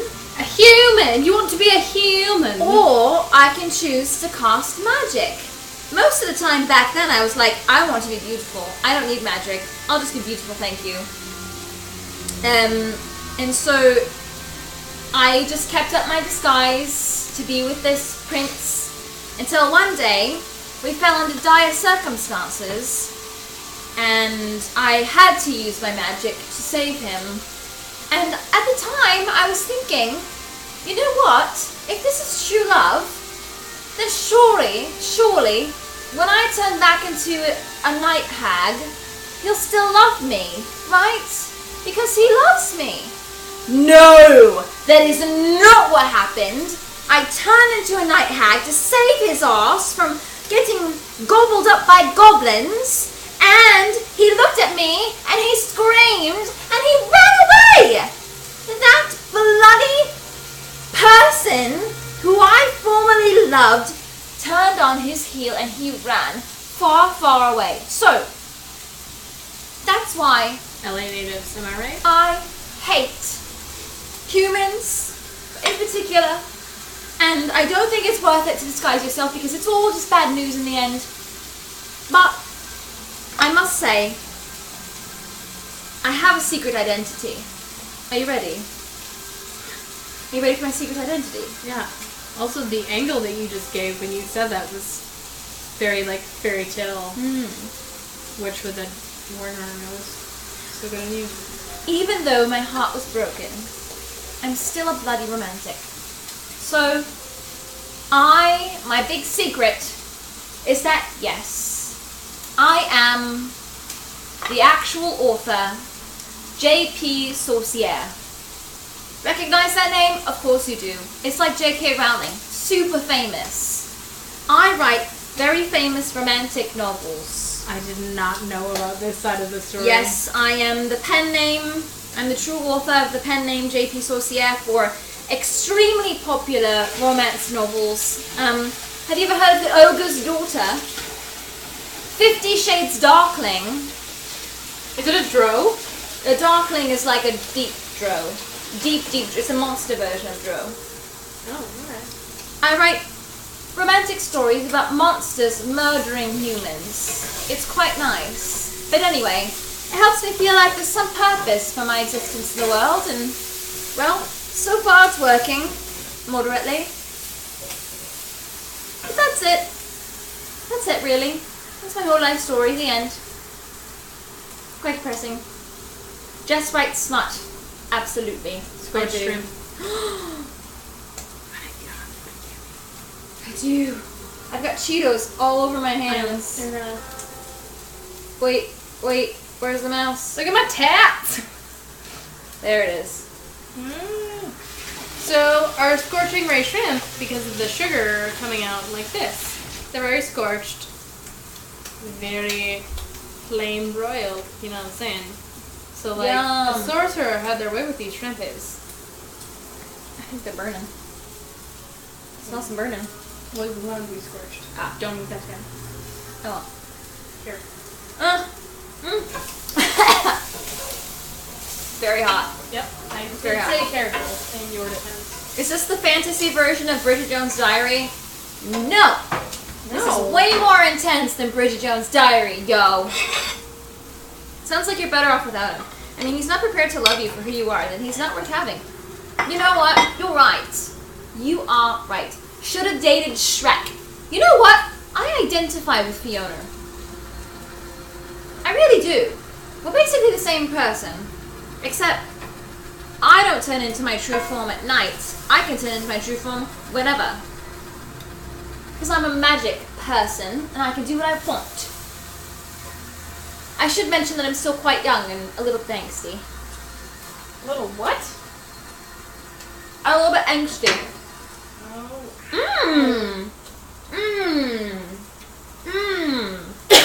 Yum. There's also a lot of spices going on over here. This is really good.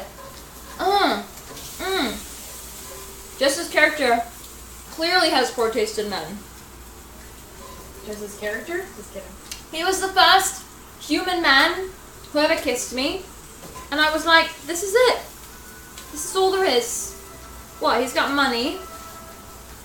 He's got property. You're the first man. If you do it well, it doesn't matter anymore. He's got a good family. It's all good. It's all good. This is the one you don't touch. Pebbles is remarkable that, wait, she's both a dragon cat and a camera kitty. She multi-classes. Yes. Drow are already monstrous on the inside. What say you, Lexi? That's not true. I heard that 50 Shades once started out as Tree Light's fanfic. It was a fanfic. It was, exactly. It was. All I can think is shrimp poop sacks now. Stupid biology classes. Ew. Okay, we're gonna throw these in the freezer while Yay. that's cooking, just because I need them to harden real quick. Yes. For us to eat some shrimp base. Yes. Let me show you Lexi's hard work. I mean, you were very helpful in this episode. Thanks. Bam. Gorgeous. Check out our Instagram later when I take a way better photo of this. Because it'll look like this.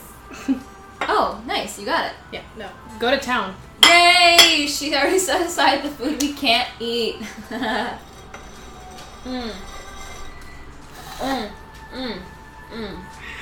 It's smoky in here. Woo! It's hot. So, tell me again what was in the sauce of this shrimp. It's key lime. Okay, I'm gonna taste that. Old Bay. Yep. And then sugar. Which I can't taste the sugar. you shouldn't be able to. Sugar is an enhancer. So the reason you can taste the other two really distinctly is because of the sugar. The more you know. Had we not put the sugar in there, it would have been weird. Oh. Goodbye, Joe, dude. Thank you for joining us. Have a good night. We are a bit late for the East Coast. Also, this is like Mexican or Western shrimp. There's a big difference. There's a thing as like blue shrimp and red shrimp, and then the shrimp we've most likely, it'll sneak up on you. In a good way. It's amazing. I love seafood. These have like the right amount of kick, and it makes me so happy. But these are your. Don't get red shrimp with these.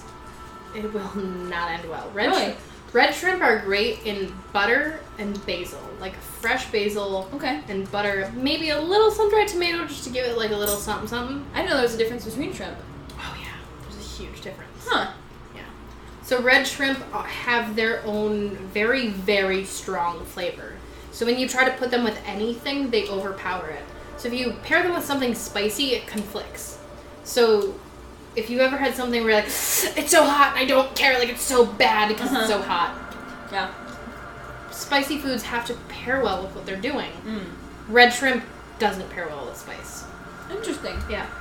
Yeah, this is so good. I'm like, I have to get every little bit of meat out of it. I kind of wonder now if Jess and Lexi have ever had anything really high on the Scoville scale. Scoville scale. Scoville scale? Yeah. Scoville. It's like the pepper, the hot scale. It's like a ghost pepper over a habanero, that kind of thing. Oh. I enjoy spicy food though. You don't, right? Like you enjoy like. I like moderately spicy. Like this is good. This is mildly spicy. Yeah. This is not spicy to me at all. Like this is just a flavor. Same, actually. Yeah, it's very flavorful, but it's not. Wait, these are mildly hot, I would say.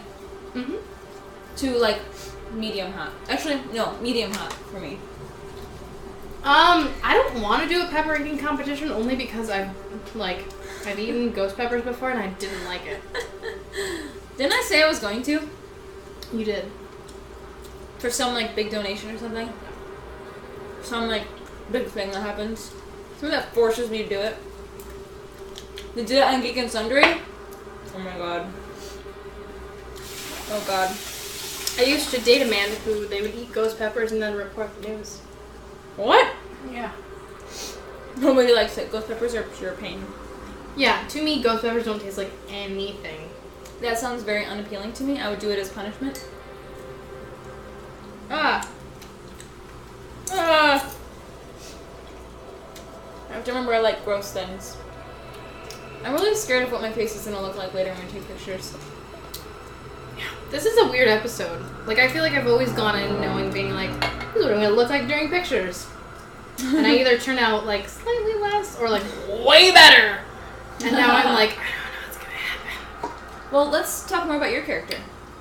I mean, again, you're using characters that you've, like, played with and had time. Mm-hmm. So this is me coming up with one in 7 days. But when I was starting to create Fia, I really didn't want her to have ties to anything. So she had, like, a Moses moment of, like, being in a basket. Okay. And, I mean, that's a... being found... It's a... Genasi are kind of like... It is a Genasi thing. Yeah. And when I was like, oh, a sorcerer would be fun, like, especially with wild magic, like, your stuff's all over the place.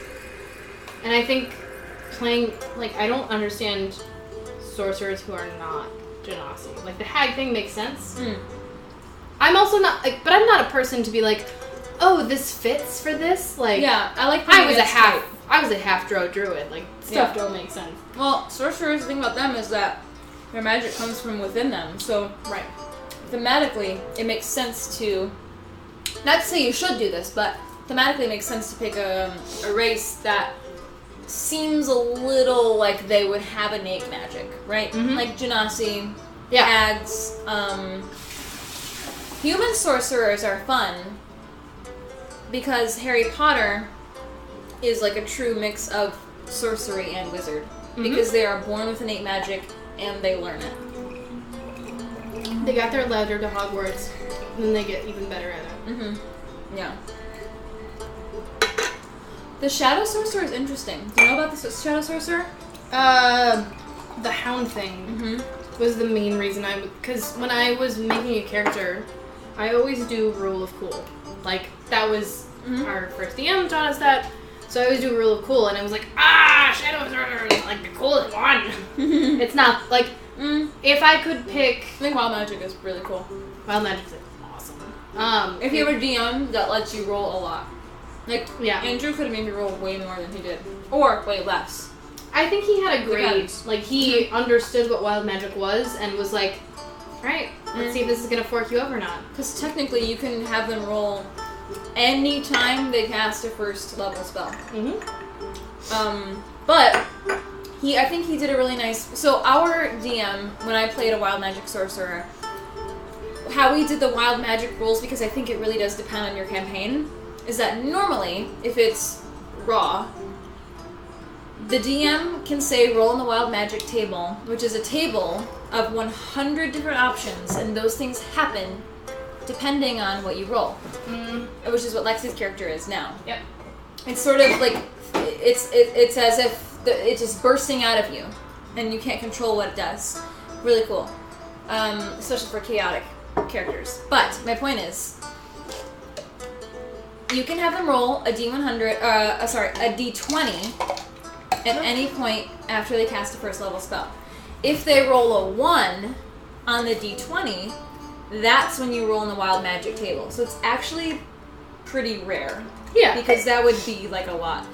So Andrew did a nice hybrid where he shows when you had to roll. Well, he definitely had me do it when I cast Tides of Chaos, and then which is something that you cast as a sorcerer where you can roll at advantage, but you have to use wild magic. So the way he did that, I was like, I don't remember this being a thing. Well, and then well, that is a thing. Yeah, the thing that he did that was extra. No, yeah, that's was extra. Was if I did anything that was like my favorite thing to do at that point, because I was a brand new D&D player, was get really, really creative with my magic. If I did anything like cast a bubble that would suffocate someone. No, she was super creative in a way where you were like, how did you even He was like, you know what? I think that was a lot of energy. You're going to roll on the wild magic table. And to me, even still, like having played like a year past that, I think that's a really good way of DMing. Because I think you're not just leaving it up to chance. You're like building it into your campaign.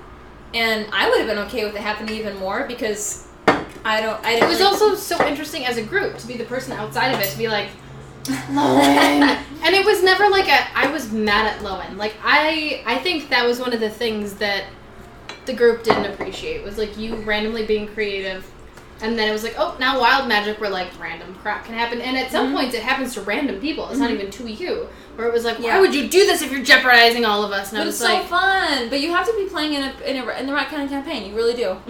Because some campaigns are not really, they don't lean towards that. They might lean towards something else. Like if you're playing Strahd, for example, a very like, well, I've only played like a couple months of Strahd, but it's like gothic, and so wild magic can actually kill your entire party. As opposed to Homebrew, where he had a little more flexibility to be like, yeah, you can fly, but like, where are you gonna fly? You're gonna fly 5 feet above the rest of your party. Yeah, you're in a cave right now. You can't come up or come down. Yeah, or like if you're a potted plant, like, you know, you just have to be able to make it fit. I think it's really cool about wild magic sorcery. Right, I think wild magic does a really great bond of you and the other players, of being like, I want to choose wild magic. Where I didn't know what wild magic was when we started. So I was like, why is she doing all these weird things? And I'm like, it's not really what's happening to her. So like, if someone walked into a room and used a spell or shot off a gun or randomly threw a dagger, it would be like, why are you doing that? But wild magic is this great thing of being like, oh, you made the creative one, it's cool, but you're gonna punish us all for it! Which is actually very similar to barbarians. Yeah. Because barbarians... Oh my gosh, a cat moved our camera. I just noticed. Oh, hardcore. No. We need that back here. Melrose, I know it was you. You're the only one that does it. Barbarians have their frenzy rage, and so they are kind of chaotic in that way. As opposed to perhaps a wizard, a divination wizard, or a conjuration wizard, who is probably not super... their magic is not just going to burst out of them. You know, they have to have their book in their hand, and they're like, I'm doing this spell now. Yeah. No, I don't... I've never actually gotten to play D&D, says Sick Nick Bro. Well, you know what? You should. Alright, Sick Nick Bro. I'm just going to put you, if I DM, I'll just throw you in there. Deal with it. Half donut. Far easier to have that percentile die because it can also serve more than one roll. Get it? Any use for a D60 I have, I never get to use it. It's a thing. I use it more as a druid in my animal. Like, D60? Wait, what? D60. Oh, no. I thought you said D6. No. D6 is for sure, because it's like a regular die, but... Do you want to throw it out? Because I just pulled a bunch of stuff. Yeah. Like, this is making me up. What do we got here? Conversation happening. We're all just looking for our Moses moment of being in a basket. Why is it I never hear people talking about how amazing monks are? Well, we'll have a monk episode one of these days. Monks are just very hard to play. They have a lot of stuff. I haven't, like, I think once, the beauty of doing these episodes is that we are forced into understanding that class or that race or whatever we've decided for that way. We have to portray them proudly. I have a monk character. I have never wanted to play a monk. They're so hard. And so I think you actually put it, because we have a running, like, here's the episodes we want to do, here are the ideas, and anytime I think you've brought up a monk, I'm like, here's the 7 other things we can do. Monk will probably be one of the last ones, but, yeah, I do have a character. Her name is Cinna. She's cool. I just want to be like, I don't even know. I don't. I appreciate monks, and I value them in the group. I personally never want to play them. I have a D30 and a D24. What? Wait, where'd that go? Where's that comment? Ah, it disappeared. In addition to many other somewhat more normal dice. Why do you have those, Steve Hoare? Stylistically, shadow monks are amazing. Far closer to a ninja than any rogue. Yes, synthetic. My Cinna, my monk, is a shadow monk. If you do a monk episode, I hope one of you dresses up like Tony Shalhoub. Who dat? Tony Shalhoub is monk. Like the show Monk. Oh! That's funny. Not an actual monk. That's just because, like, a brunette. That moment when you accidentally grab the D24 instead of a D20. Yeah, right? I rolled a 30. What? I should be one of those people that never goes anywhere without a dice bag and some dice. That is me. I am that person now. I never thought I would be, but, like, we'll be playing in a game, and I'm like, you didn't do that right. And I'll look at someone and be like, how do you not know the dice by now? And I'm like, you didn't know the dice by now. Stop thinking that. But there's so much, like, D&D is so, like, there's so much to it that even, I mean, my DM, Kelly, has been DMing for years, and she still is like, what is that rule? Because how is she supposed to know every single rule ever, especially spells? Why are you doing that? You know it's going to be painful. Huh? I know it's going to be painful. Why are you doing that? I like them. No. I'm trying to, like, acquire the hotness. I love when you have 2 DMs in a group. What? Like, when you have, like, a DM who's DMing, and then you have a DM who's, like, sitting to the wayside and is playing, and then they'll, like, something will come up, and they're like, and you're like, just, it's their game, their campaign. I might carry magic decks with me wherever I go. Like, I expect some sort of Pokemon-style random encounter. I still really... Ah! I read that as Lexpect. Me too. And I was like, what did I do? What do you Lexpect? I still really want to learn how to play Magic. Magic the Gathering? Yeah. Oh, you know what we should do next week if we want, like, an easy year moving and, like, we're figuring things out? Jackbox. Yeah. Like, Yeah. we'll make, like, pennies or something. Can we go to your place? Yeah, I don't see why not. Like, if the roommates come home, they'll just join in.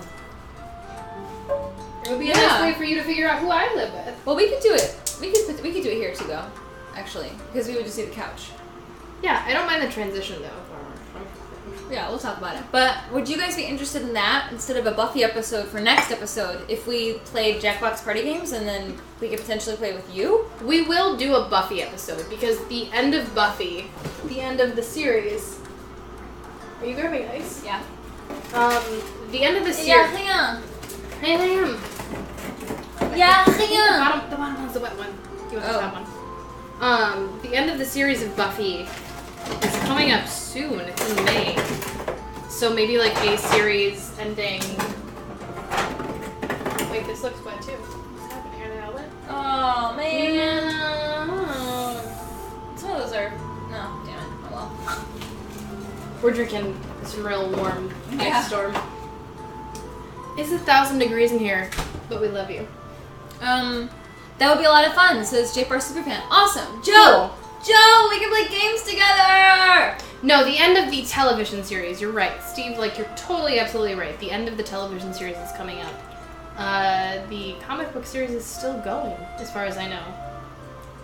I want to know how many people we can play Jackbox with. 8. 8? maximum. So how do we do that? Like, how do we get people to play with us? So what'll happen is we will do a first come, first serve for the first game. And the second game, when it pops up, one of us will stand in front of the code.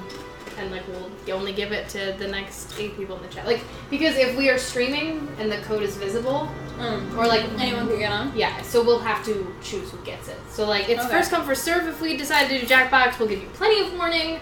And first come, first serve to the first 8. Once you've been in a game, we're going to try and incorporate new people.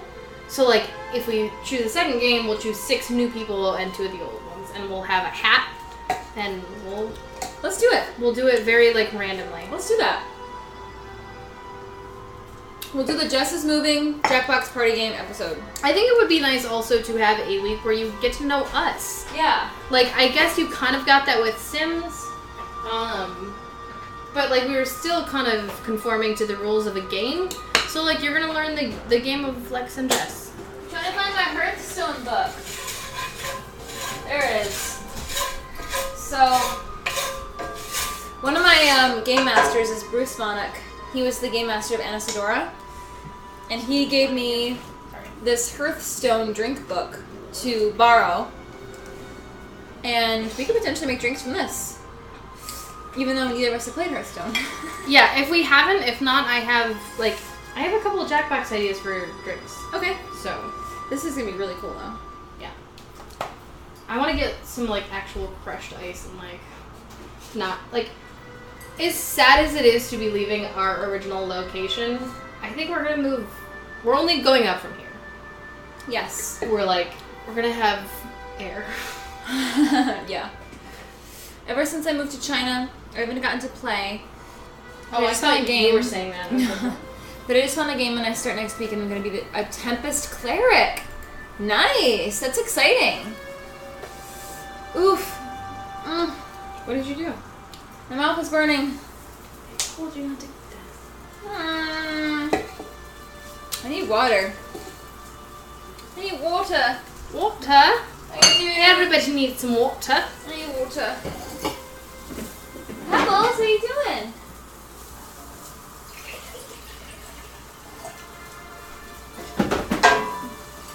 We need to get a Damsels olive oil. I actually haven't had a chance to play D&D in a while. Not for lack of want, I just don't have enough geeky friends anymore. It sucks. Well, I mean, you should look into comic book stores. You also don't need geeky friends. Like, we had one geeky friend that recruited us. Yeah. And that's how we learned. Like, we weren't D&D geeks until the one time 2 years ago. Yeah. And now, we love it. Half Donut, let's chat after the stream. Or maybe tomorrow, because it's late.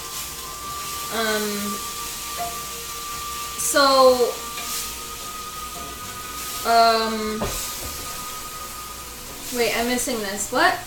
Oh, we'll miss Alicia. Will they pressure her into playing D&D now? I mean, whenever I DM, I'm making Alicia play with me, so, yeah. So will they be playing more than one of them then? I'm curious about which ones they'll specifically use. Wait, what? What is that referring to? D&D? Okay, good night, Easy Journey. Thank you for joining us, and thank you so much for your donation. Yeah, no, your donation. That was incredible. Thank you so much. We're going to buy a lot of key limes, just because of you. I'll make it work. I'm going to buy a baby deer. Okay. That's what I'm going to buy. We can't afford that with $100. Not if I steal it and just buy food for it. Your $100 will be our ticket to Florida somehow. Yeah, maybe Half Donut, maybe tomorrow afternoon. Let's chat about it. Oh, Synthetic, you're referring to whether you'll be playing Jackbox 3 or Jackbox 4. We will, if we play, do you have any of them? Yes, Prometheus gifted them. So what do I have? Actually, it doesn't matter where we play, because 4. And I have 3, so we will be playing 3 or 4. We will make a... Try on this computer, though, to stream it. You can always log into your Steam account, though. Yeah. That's why I was like, it doesn't matter where we play. Yeah. We will make a Twitter announcement for everything that we're doing this week, so you will be up to date. Once Jess and I make a decision, it literally goes to Twitter. Like, there's a rare moment that it takes more than 5 minutes for Jess and I to agree on anything, and it becomes an announcement, so. Yeah, but I think we can for sure say that Jackbox is our next episode, just to, like, keep the pressure off. Yeah, because, like, it is a big move. Yeah. And I do really want you to appreciate Buffy. So I think those 3 episodes, we are going to, instead of being like, these are the 3 she has to watch, at this point, if we push it back, she has to watch the whole thing. What? Yeah. That was the whole thing? That's so many episodes. No, not the whole thing. You have to watch season 2 through 7. Oh but my God. I will do you this solid. I will watch it with you. Okay. All right. We have a lot of things on our schedule of us time. Yeah. So Jess and I are going to be single and not have any friends ever because we only hang out with each other. That's your fault, not ours. Who's your boyfriend? Lexcee? Jessica? So we don't have... Oh, actually,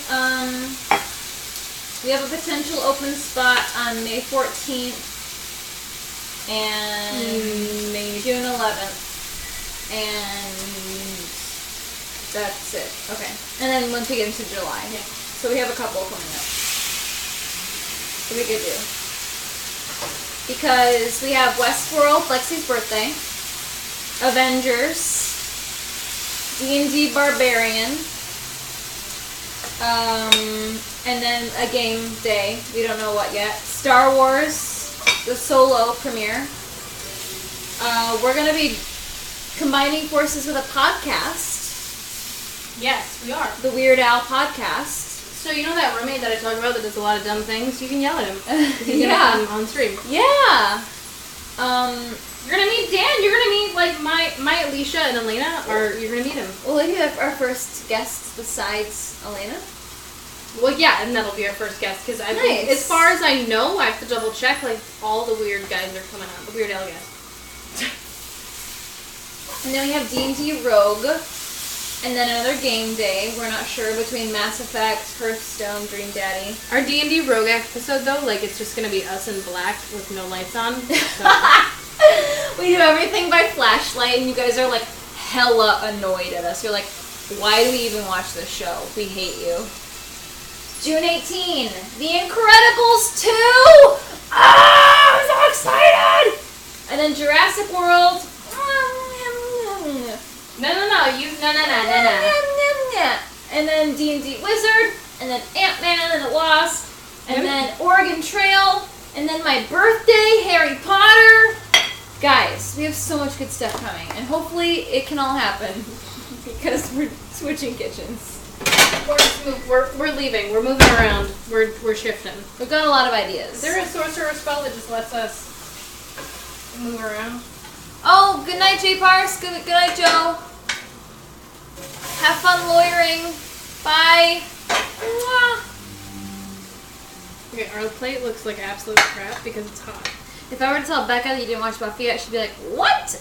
You may not tell her. You may not tell her. For what it's worth, I would vote Jackbox 3 just for Trivia Murder Party.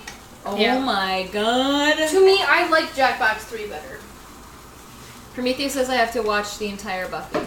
Well, if Prometheus and I agree, then, like, you have to do it. Copy that half donut on Twitter, Steam.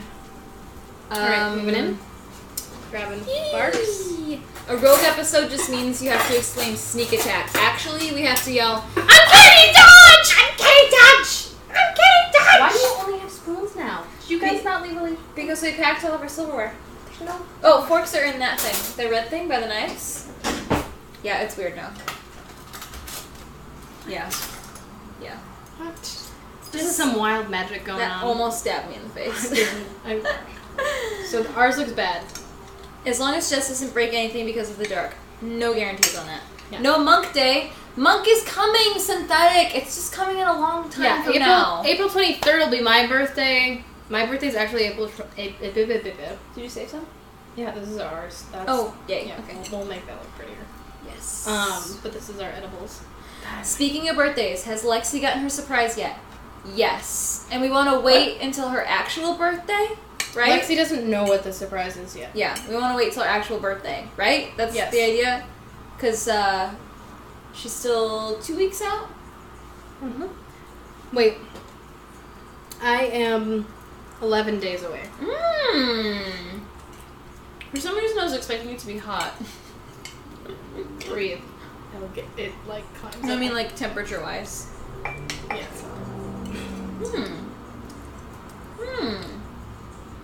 Hey, Denoba! Hey! What's up, Denoba?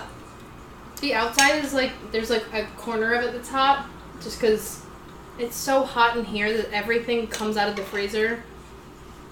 In a normal, like, room temperature room, you have the time to, like, turn your skillet on low, cook these correctly, and keep kind of rolling them around and using a little more oil than we were. So you get, like, an efficient fry. But because it's 1,000 degrees in here, everything kind of cooked super quickly on the outside and it's still not. Yeah, I don't know. I don't know if I like this. It's very cheesy, for sure. But I want to almost, like, use it as a topping to something else. Like Go in this, like potatoes. this, like, burn section. Okay. Here, let's show them.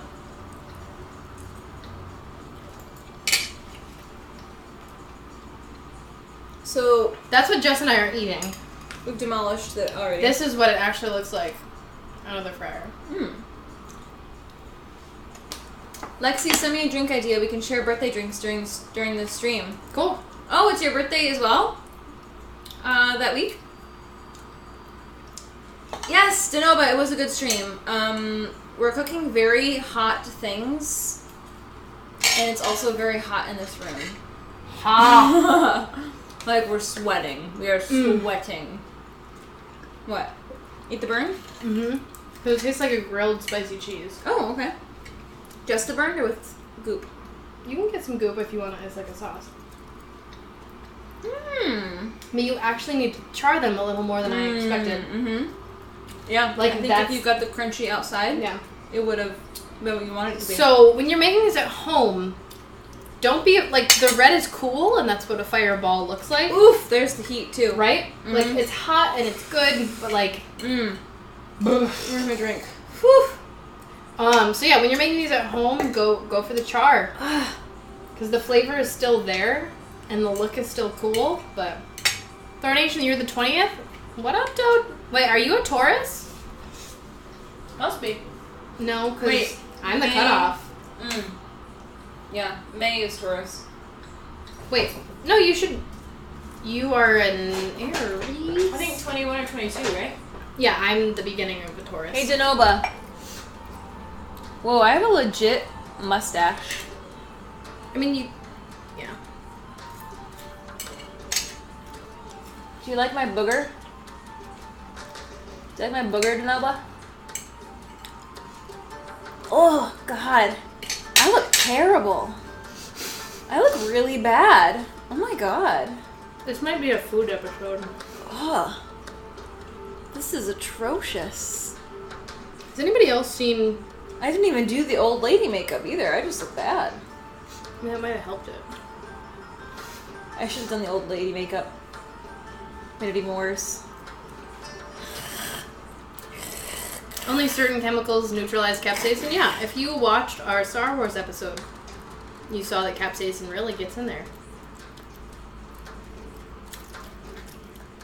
Because I had to go through security the next day flying out to see my family while my hands are still on fire. I remember that. It was so bad. And Nova's gonna be like, what is happening here? Wait, Taurus is the 20th to the 21st, so you are a Taurus. Taurus. You're a bull with me. Oh my God, synthetic! You... what's our D... What's a D swear word? Just say it. You derp. Derp? Derp. Is derp? Derp is not politically correct. You derp. You derp? You derp. Jess is starting to understand why your character's true love ran away. Rude! No. Rude. Okay. Half Donut, your first episode was the Star Wars one? Dingus. Jess is great. Oh, Lord. Oh, like, Lord. I'm still worried about that the first episode that Half Donut ever saw me in was when my hands were in a bowl of vodka. Star Wars episode. You saw the capsaicin really gets in there.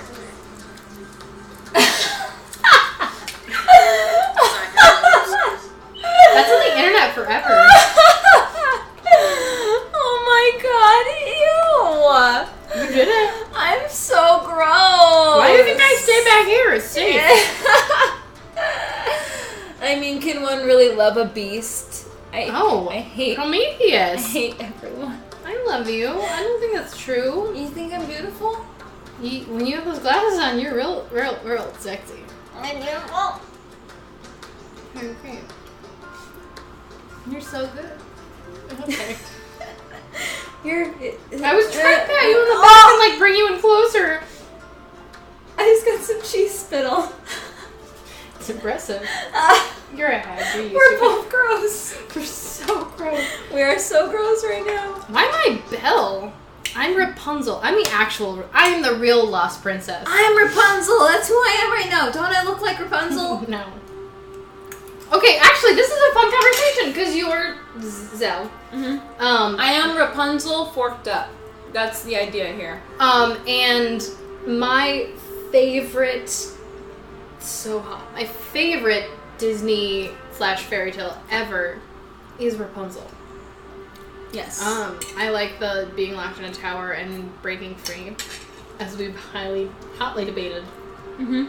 I think her gaining her. We hotly debated about Rapunzel. We did.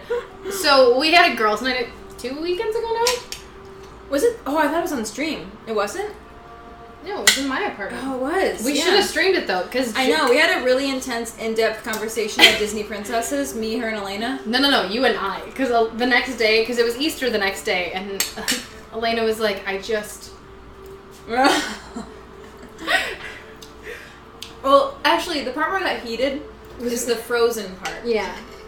Yep. Because we were talking, but then Lexcee ended up kind of like not winning the conversation because it wasn't a competition, but like she made a point where I was like, oh yeah, yeah.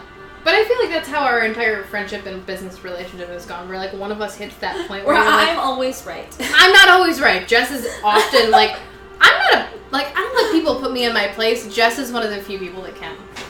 Where I don't like that. I don't like that being my distinction. No, you like in a good way. Place. You don't put me in my place. You challenge me in a healthy way. Okay. Like when most people are like, "You're not doing this," I'm like. But when Jess is like, "You're not doing this thing that I think you could be doing because of X, Y, Z," I'm like, "Oh, she's right," Aww. and it like challenges me in a really healthy way. Cool, good. I think that was meant to be a compliment. I would want that for myself as well. For my friends to challenge me, because I think that's the only way you get better. Yeah, this is gonna sound super pompous, but I'm like, I think I'm smart and motivated. Where I'm not like, okay, can we just please Pause? decide right now that it is not pompous to express that you're proud of who you are and what you think you are? No, you're totally right. Like, you are hardworking and talented and all these things. Right. You can say that. But sometimes when my friends are like, "Oh, you should be doing this," I will definitely be like, "No." Because I know it's not, like, I know I don't want to do that. And I don't listen to them in a manner of, like, if this could possibly make me better. Because they're like, "You should do this." But if someone is like, "You should do this because of X, Y, Z," I will be like, "Okay, let me listen." And then debate from there. And you are, like, one of the few people in my life that is like, "You should do this because of X, Y, Z." And I'm like, But that's it's a good thing, yeah. Yeah, we work together to make each other better. Bigger and better things. Yeah, bigger and better. But yeah. So when you were like, "I have this Rapunzel thing," I felt so honored that you were like, "Isn't this cool?" And like, totally fairy tale. And I was like, "Is she just coming to me?" No, I didn't even. I mean, you are obviously the first person I thought of because of fairy tale, but at that point, I didn't know that Rapunzel was your favorite fairy tale. Yeah, I mean, I love Little Mermaid. Like, I'm a diehard Little Mermaid fan, but I was in college and Rapunzel struck a chord where, like, Disney kind of, as much as I love Ariel and Prince Eric in the Disney version, it kind of took feminism on a turn. Or just strength on a turn for women. Like, feminism has its own connotation, but just strength for women. And then with Rapunzel, it was the first time, and we've debated about this, that I felt like you weren't working for love or for a kingdom. It was just like, I just need to know what works for me. Yeah. And there was something empowering in that moment. Mm. Which makes sense as to why Zell is so, like, just kind of... Yeah, she's kind of... I think if I continue to play this campaign... Because right now, it's pretty surface level. It's pretty, like, we're figuring out where we are in the world and testing the world and seeing what it is. We haven't really gotten into, like, deep character conversations yet. I think I would eventually figure out... Was I using this person for my own benefit? Like, I just wanted to be released from this curse? Or did I genuinely want love? And what does that mean? And do I even want love again? Because really, I'm a creature. I'm not a human. Well, no, and So- I think that's the beauty of D&D, is, like, you learn the story. Yeah. Like, I remember going into Shield Maidens and being like, oh, my story's so cool. It was cool. But, like, so was yours, as Lowen and as Adele. And so, like, And everyone's was really cool. everybody's story is cool in D&D. Yeah. So, like, shut up and learn. Because you're also going to hit points in your story where you think your story's cool and you think you know everything, and you hit a wall where you're like, whoa, I gotta question what I'm doing. Like, if you have a good DM, you're going to hit a wall of questioning your character.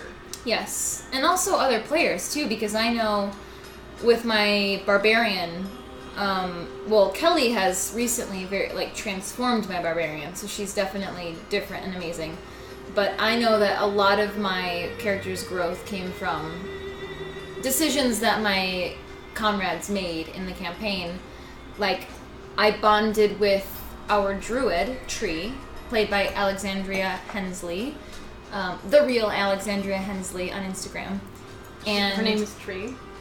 her druid's name is Tree. She's a human who was brought up as dragonborn, so she thought she was a dragonborn. Oh my god, Yeah. what a fun story element. Yeah, but she taught me how to meditate, so that, because I initially always frenzy raged. Always, no matter what, whenever I raged. Because you're a barbarian. Because I was Don't know what I else had to do. subconscious abuse, and so I would just always go full rage, which was detrimental to my party, for sure. Like, it was not good.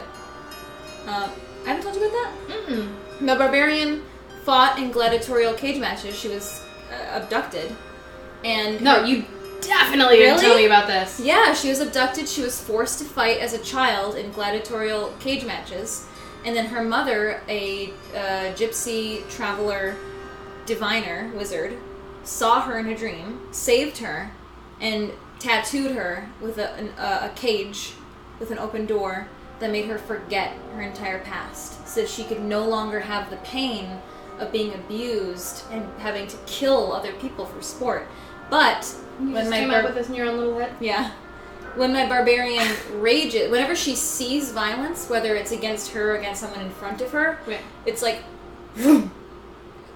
and she like goes into that like gladiatorial rage mode, and so she would frenzy rage. But then when it was done, she'd be like, "Oh, what happened? Why is there blood everywhere? Oh my god!" She wouldn't know. And, like, this is Jess, who is like, you're a writer, like, just figure out what I need to do. And I'm like, you actually have really great ideas. Where I just kind of want to, like, I have ideas and stories that I want to do, but I want an outsider's perspective where I'm like, you have good instincts of, like, story. But it's all D&D too, you know? They have that variant of entertainer, which is gladiator. I find it constricting, though. Like, when I'm But that's what figuring- inspired me to do that. I wouldn't have done that otherwise. I mean, I guess that's, like, the Because I beauty could be of, a like, barbarian with an entertainer background. Like, how much of a dichotomy is that? It's pretty great. But yeah, I find it, like, constricting. Like, when we first sit down to do these things, like, when I was picking out a sorcerer, I was like, I want to just have wild magic that's just, like, flippant, and she has no control. Nor does she care. Mm. And so I was like, I have to pick a race that's really going to allow that in a cocky sort of element. So, like, you are... Water Genasi is the cockiest. Yeah. I wanted her to have a little more heart, which is why fire was... and not do water. But yeah. And they've built it really well, where I was like, I wish there was just a little more deviation, which is why you were like, oh, but that's not in the book, because I'm a big person of... Oh yeah, she had Unearthed Arcana. I'm a big Unearthed Arcana person, because I want you to figure out that you're underpowered or overpowered. Like, I want you to deal with that. Like, if you are an overpowered player, and you've done this, like, know that you're overpowered. Like, don't be that guy that walks into a room and is like, I'm gonna mess everything up because I can. Yeah, we were talking about how ASM we think are overpowered. Yeah. Like, you can just fly. Cool. At third level. But, like, if you were underpowered, which, like, a druid can't do. Like, the one thing that can, like, pick up wings immediately. Like, that bugs the crap out of me, because playing a druid who has, like, just need to get to level 9, and then all my dreams will come true. And then they just walk in and are like... I mean, kobolds can fly. Or not kobolds, Kenku. Kenku can fly. But that's because they're at first level. But that's because they're like a bird creature. They're actual birds, yeah. Yeah, but like as far as like human things sort of go, I don't know, it bugs me. Seems overpowered. Synthetic says the deep philosophical questions that every character must ask themselves. Thornation says any secret backstories for your D&D characters. I'm waiting to blow my group away for months/years from now. Well, you heard me say my backstory. I think, of how I write romance novels, which is, like, that is my big secret. They don't know that? No one, well, actually, technically, they do, because, we have a Kenku, who is a patron of mine, so she was like, I need the book. I need to sell the book. Where is it? I need it in my shop, and I was like, yeah, I'm working on it. What do you want from me? Like, she's your editor and is like, you have this deadline. Like, I need this now. Yeah, she has a brothel that has a front store that sells my books. That's brilliant. Yeah, it's really cool. She's Madame Vici. Was it Madame Vici? Madame Vici. Yeah, Georgette plays that character. But that's my big secret. And I don't know what's going to happen with it. Because I kind of like to... I'm pretty intense with my backstories. I write multiple page backstories, like paragraphs of like what this person is. But that's all the past. So the present and future, totally open to yes-anding anything that happens in the campaign. Well, that's a beautiful thing of like D&D. At least there's a lot less OP stuff in 5e than there was in 3.5. Yeah, I haven't played 3.5, so I don't know what was OP. Are y'all gonna do D&D race episodes after you do the classes? Absolutely. Yeah. Absolutely. And we each have our own big things that we're fans of in races. Like, I'm gonna do 17 Drow episodes. It's gonna all be in the dark. You can see it. I would be disturbed if they did a Drider episode. What's a Drider episode? Drider? Drider? Oh my god! I've never seen this monster. But what? It's a Drow spider. It's basically the Spider Queen, kind of. Yeah. I actually know exactly what Whoa! Oh my god, it's exactly like what's her face? The stalk. From Saga. Yeah. That's the stalk.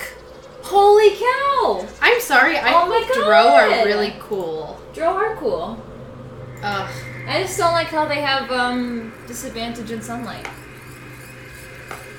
When we started playing, I was like, I really want you to give me disadvantage. I think it's a cool storyline.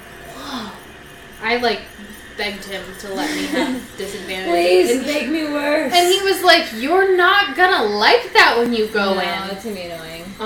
What I said, my like storyteller hat was like, let me have a couple episodes of living in the darkness and like living in the blindness, and then we stumble upon a set of glasses like I have to be wearing in order to see, where like if somebody hits me as an enemy and knocks the glasses off my face, I'm immediately like screwed. That would be cool. As where the team, as me being the main healer in the group, would be like, keep her glasses on her, she can't figure out how to use. That'd be awesome. Yeah. Well, you have many more opportunities to play.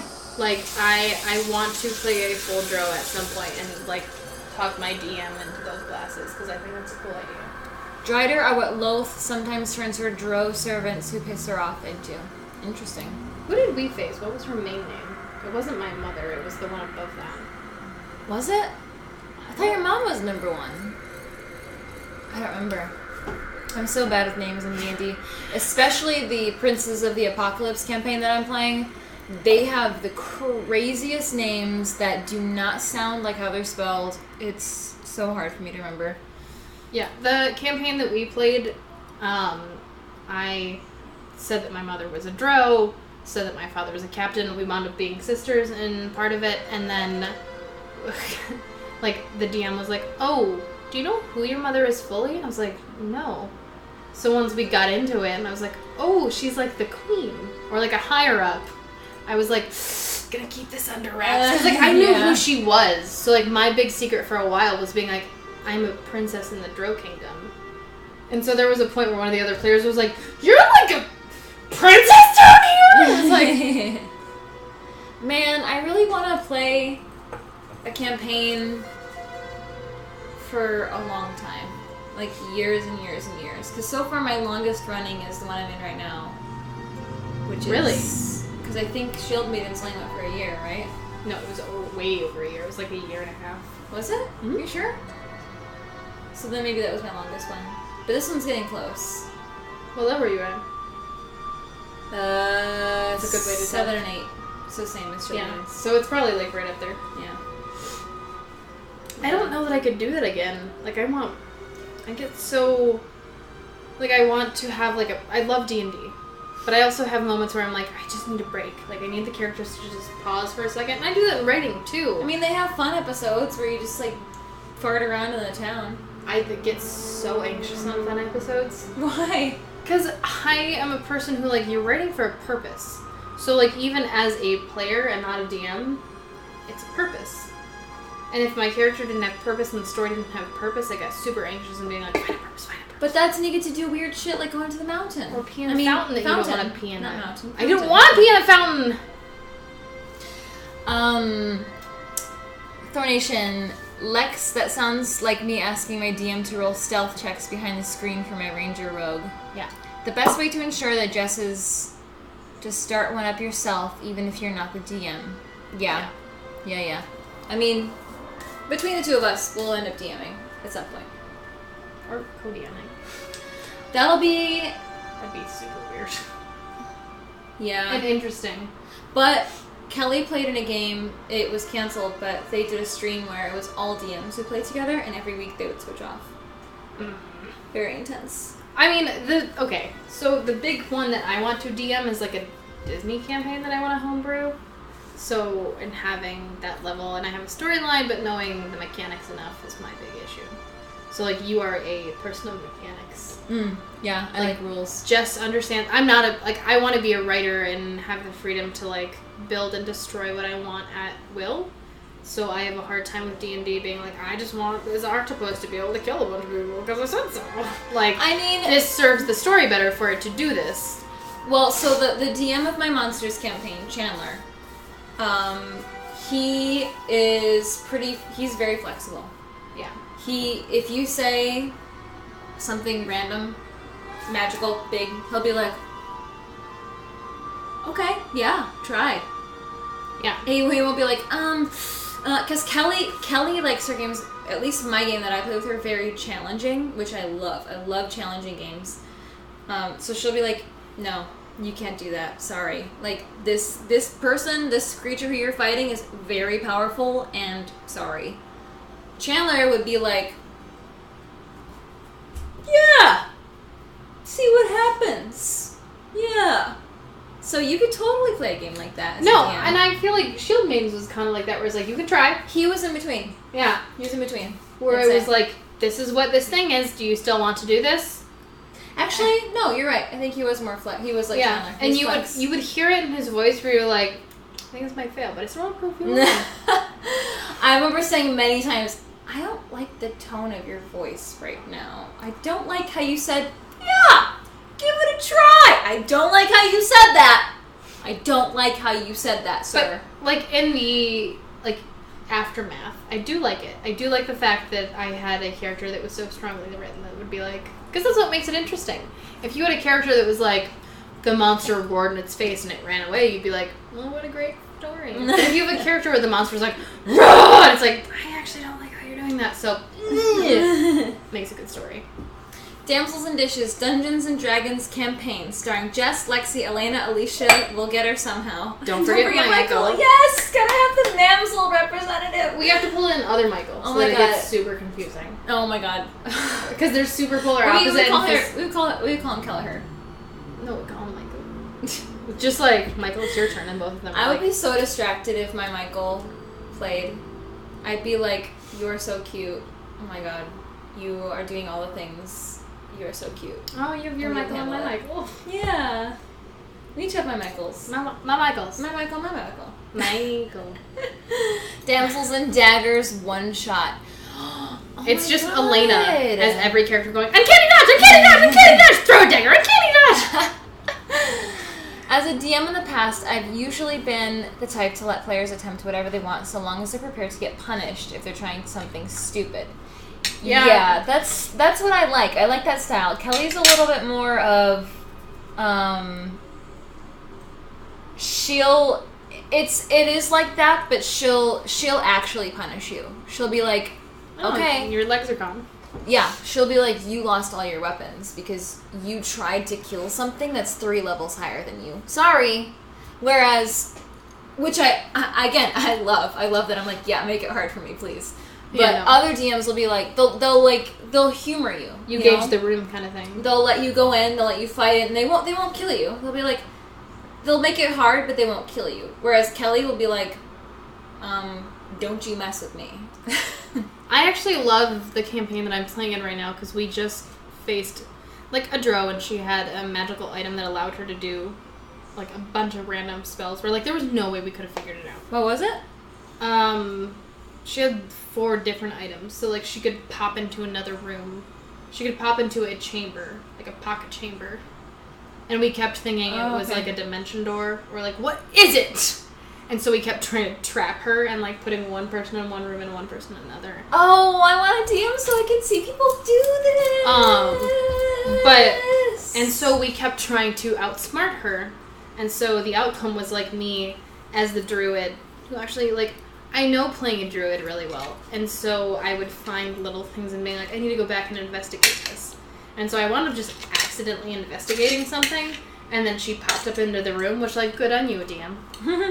But the entire party had been put under a sleeping, like, curse. Oh. And it was just me. And I was like, I'm a fighter.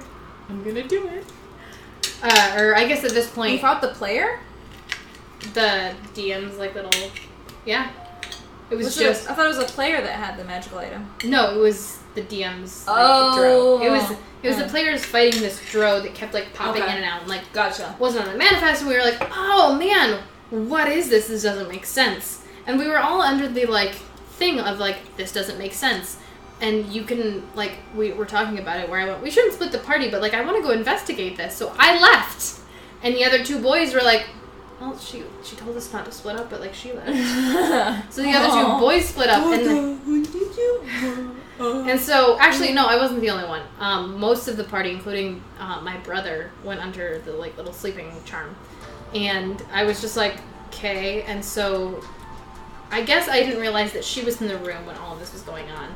And she smiled at the person who was running the airship we were on and put her under sleeping charm. And then, like, bounced out, and her little, like, lackey friend was there. And I immediately was like, Moonbeam! Because you're a drow. Oh, yeah. Moonbeam is and just, I'm gonna put light everywhere so you're in a lot of pain. As a druid being like, I have all these, like, light things I can do. And then being like, oh my god, I'm the only one left. What kind of druid did you play? A Circle of Moon. But, like, I had no spell slots left. And the DM knew that. And it was like, had to know that. And, like, be aware of that. Because I threw up my last spell slot, and then 4 other drow popped up. And I was like, oh, I'm being punished for trying to fight this alone. I mean, you still have arrows. That was me. I only got away by the skin of my teeth that one time. But they were... Because of wild magic, in fact. But they were drows that could charm. And so you had to hit a certain wisdom saving. Probably. Wisdom. Well, my brother, in the campaign that I'm playing, I'm really wise, but really stupid. And my brother is really smart, but is super unwise. So like I think he has like a -1 to his wisdom, and I have a +4. That's my my Zell. Yeah, Zell has -1 to wisdom because she's young. Yeah, She and so books, he's the but she younger knows brother. shit. So like obviously the older one's gonna be wiser, and like things will happen, and it's my brain trying not to metagaming, but being like, this game's bad, but like if you want me to, I will. Yeah, that's when it gets fun, when you're allowed to just do what your character wants. Yeah, and not worry about. Like, it was such a stupid decision to be like, I'm going to wander off. Mal told me not to do this, but... And then being the last one to survive and being like... Splitting the party, though, is always bad. Yeah. Synthetic says... Oh, where'd my mouse go? Where is it? There it is. Prometheus says, I always believe that DMs are not there to say no, but instead they're to provide the players with consequences for their actions. Of course, yeah. That is the idea of DMs, and I think that's what the DMs that we have described so far do, generally. Like, all of them have that. Yeah. In a varying sort of way. I mean, but to be fair, sometimes you do have to say no, because you might be like, I want to cast Leoman's tiny hut, and you're like, that takes 10 minutes, and you don't have 10 minutes, so no. Or like, I want to shout this thing to this person while casting this and then moving here, and it's like... I want a familiar. Sorry, you need to find a brass brazier. You can't just do that. How do I find that? Yeah. I'm gonna say Uncanny Dodge 37. We have a monk now who has Uncanny Dodge, and so Mikey and I were both just like, oh. Uncanny Dodge! Have to know. What's funny is Matt one night was like, you can certainly try, and then they killed his monster in one shot, and he was like, shiitake. Well, no, the cool thing of the game I was playing last night is like, brother and sister kept lying, and our perception and our deception is my deception is really high. His is okay. And so I kept being like, I don't know what you're talking about, and like walking away, and she was like, you have to roll a deception check. Like, you can't just blatantly be like, I am lying! But my deception is so high, I basically was like, do you know what I'm saying? Do you know that I'm lying to you? And walk out of her room multiple times. Like, I think I rolled, my perception is deception is +6 because of a bunch of stuff. Oh, yeah. And so I rolled like an 18 and a 19 and a 20. You were like, I got this. Yeah. To the point where... And then to a point where I looked at another player and I was like, I know secrets. And she was like, she just said that out loud. No one's gonna... I'm like, no. And then I got caught in a lie, and the other player was like, I know secrets too. And I was like, okay, that's fair. That's how that all comes full circle. Half Donut says, I feel like there's a difference between you don't have the time or that's not possible, and no, not using your idea just because, of course. Yeah. I mean, I think DMing is really hard. And that's why Lexcee and I haven't done it yet, because it's not like playing. You don't just get to just make a character and do it. You know, you make a world. Well, like, you make a zillion million characters. Well, even if you do a campaign book, you still have to flavor it. And so I think that that's probably something that the extremes that we're talking about, where DMs can be very flexible or they can be very restrictive. There are probably pitfalls that happen because DMing is hard, and it's hard to balance that. Just like it's hard when you're a player to balance doing things because it's fun and it's chaotic and you kind of just want to test the limits and test the world, and playing very true to your character, and like there's probably another part of this and triangle. Trusting your party. Yeah, and like there's thinking so about many your things. party. And that's why D&D is such an amazing game, because it's so collaborative. And it's so creative, and it's easy and difficult. It's almost like a mental sport. That's what I think. I wish, like, I was thinking about it in the car today, where I was like, I want to DM. And I get anxious because I don't want every day of my life to be D&D, and I have the opportunity to play in these amazing campaigns where I'm like, I want to say yes. I want to yes and every single campaign I could be in. But I'm like, at the same time, like, I have other projects I want to do for me, and I'm like, I want there to be a D&D network where it's like, at 6 o'clock, this campaign is on. At 7 o'clock, this campaign is on. And like, Well, like, there's a D&D Twitch channel. right, but like a major network. Like it's like ABC, NBC, D&D. Oh gosh. Like, Can wouldn't you it be- imagine? Where like it's like D&D news, or it's like these shows are like, and my brain exploded for a minute, and I was like, God, that'd be cool. I mean, Like Geeky that. Sundry has Critical Role, They which is the closest thing we have to an actual show. There's also a couple other big shows that are happening. And Wizards of the Coast, of course, has their own Dungeons & Dragons Twitch channel. Right. So, I mean, we're getting closer. Yeah, no, we're definitely getting closer. There's so many amazing things out there, but I was like, I just want Hulu to be like, you have something from ABC and NBC and D&D. It just works itself out that way. Synthetic says we can have every day of our life be D&D. Sounds like paradise. The network is Twitch in the D&D category, pretty much. Roll to cook an egg. Alright, so it's 10:45. How? We are way past our time. And we're burning alive. I can see the sweat dripping down Lexie's face. Yeah, same. Mine's being sucked in by the hag makeup. No, it's still there. Eeh. It's in your eyebrows. Oh, God. But yes, thank you so much for joining us. Next week, we will be doing the Jackbox Jackbox. party game, and you all should definitely join us. Prometheus gave us the Jackbox, so thanks, bud. And that's, he gave us Jackbox 4 or Jackbox Yes. 3. So Yes. I have Jackbox 3 too. So Okay. like, we'll be playing 3 and 4. Yay, gaming night! And we'll be on a new location. Like, things are rolling forward at like a good pace. Yeah. Like, things are moving up. Moving on up. So yeah, we will see you all next week. We'll play together and get to know each other a little more. We'll be in normal clothes. Yeah, we'll be in like actual t-shirts and Yeah. probably shorts because it's 1,000,000 degrees in Los Angeles. We'll see what Monday looks like. But yeah, we will be Lexie and Jess for the first time ever. Lex B-Day drinks on the 23rd. Let's do it. Thanks for streaming, ladies. Fun stream as always. Thank you, F1, for joining us and for moderating. Yeah. Everybody else, have a good night. Oh wait, Lex wasn't dirty today. You know, I'm done. I'm done being dirty for like a while. My roommates are really tired of the pink in the shower. And well, that's gonna happen again tonight. it's not, it's red! Does Alicia know Jackbox? No, but, what? Oh god, I still have blue paint on me from painting my room. Your No. streaky room. Yeah.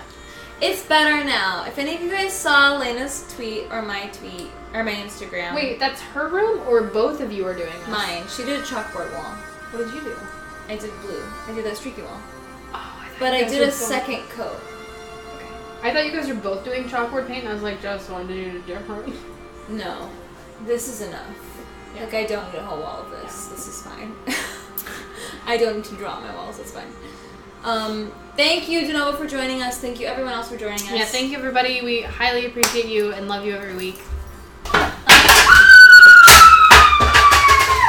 This is why we're moving. Oh my god, I just spilled the Cheetos everywhere! No, you didn't. Yeah, I did. That's what you just knocked over? I just wanted to do this. Oh my god! There's Cheetos everywhere! Sorry. Like the spicy I mean, I don't live here. You're living here for a couple more days. It's like a bloody trail. Okay. Sorry, yeah, headphones. No, there's Cheetos everywhere. Like Oh. this'll be a boomerang on the twatter. Alright, goodbye, guys. Bye. Thank you.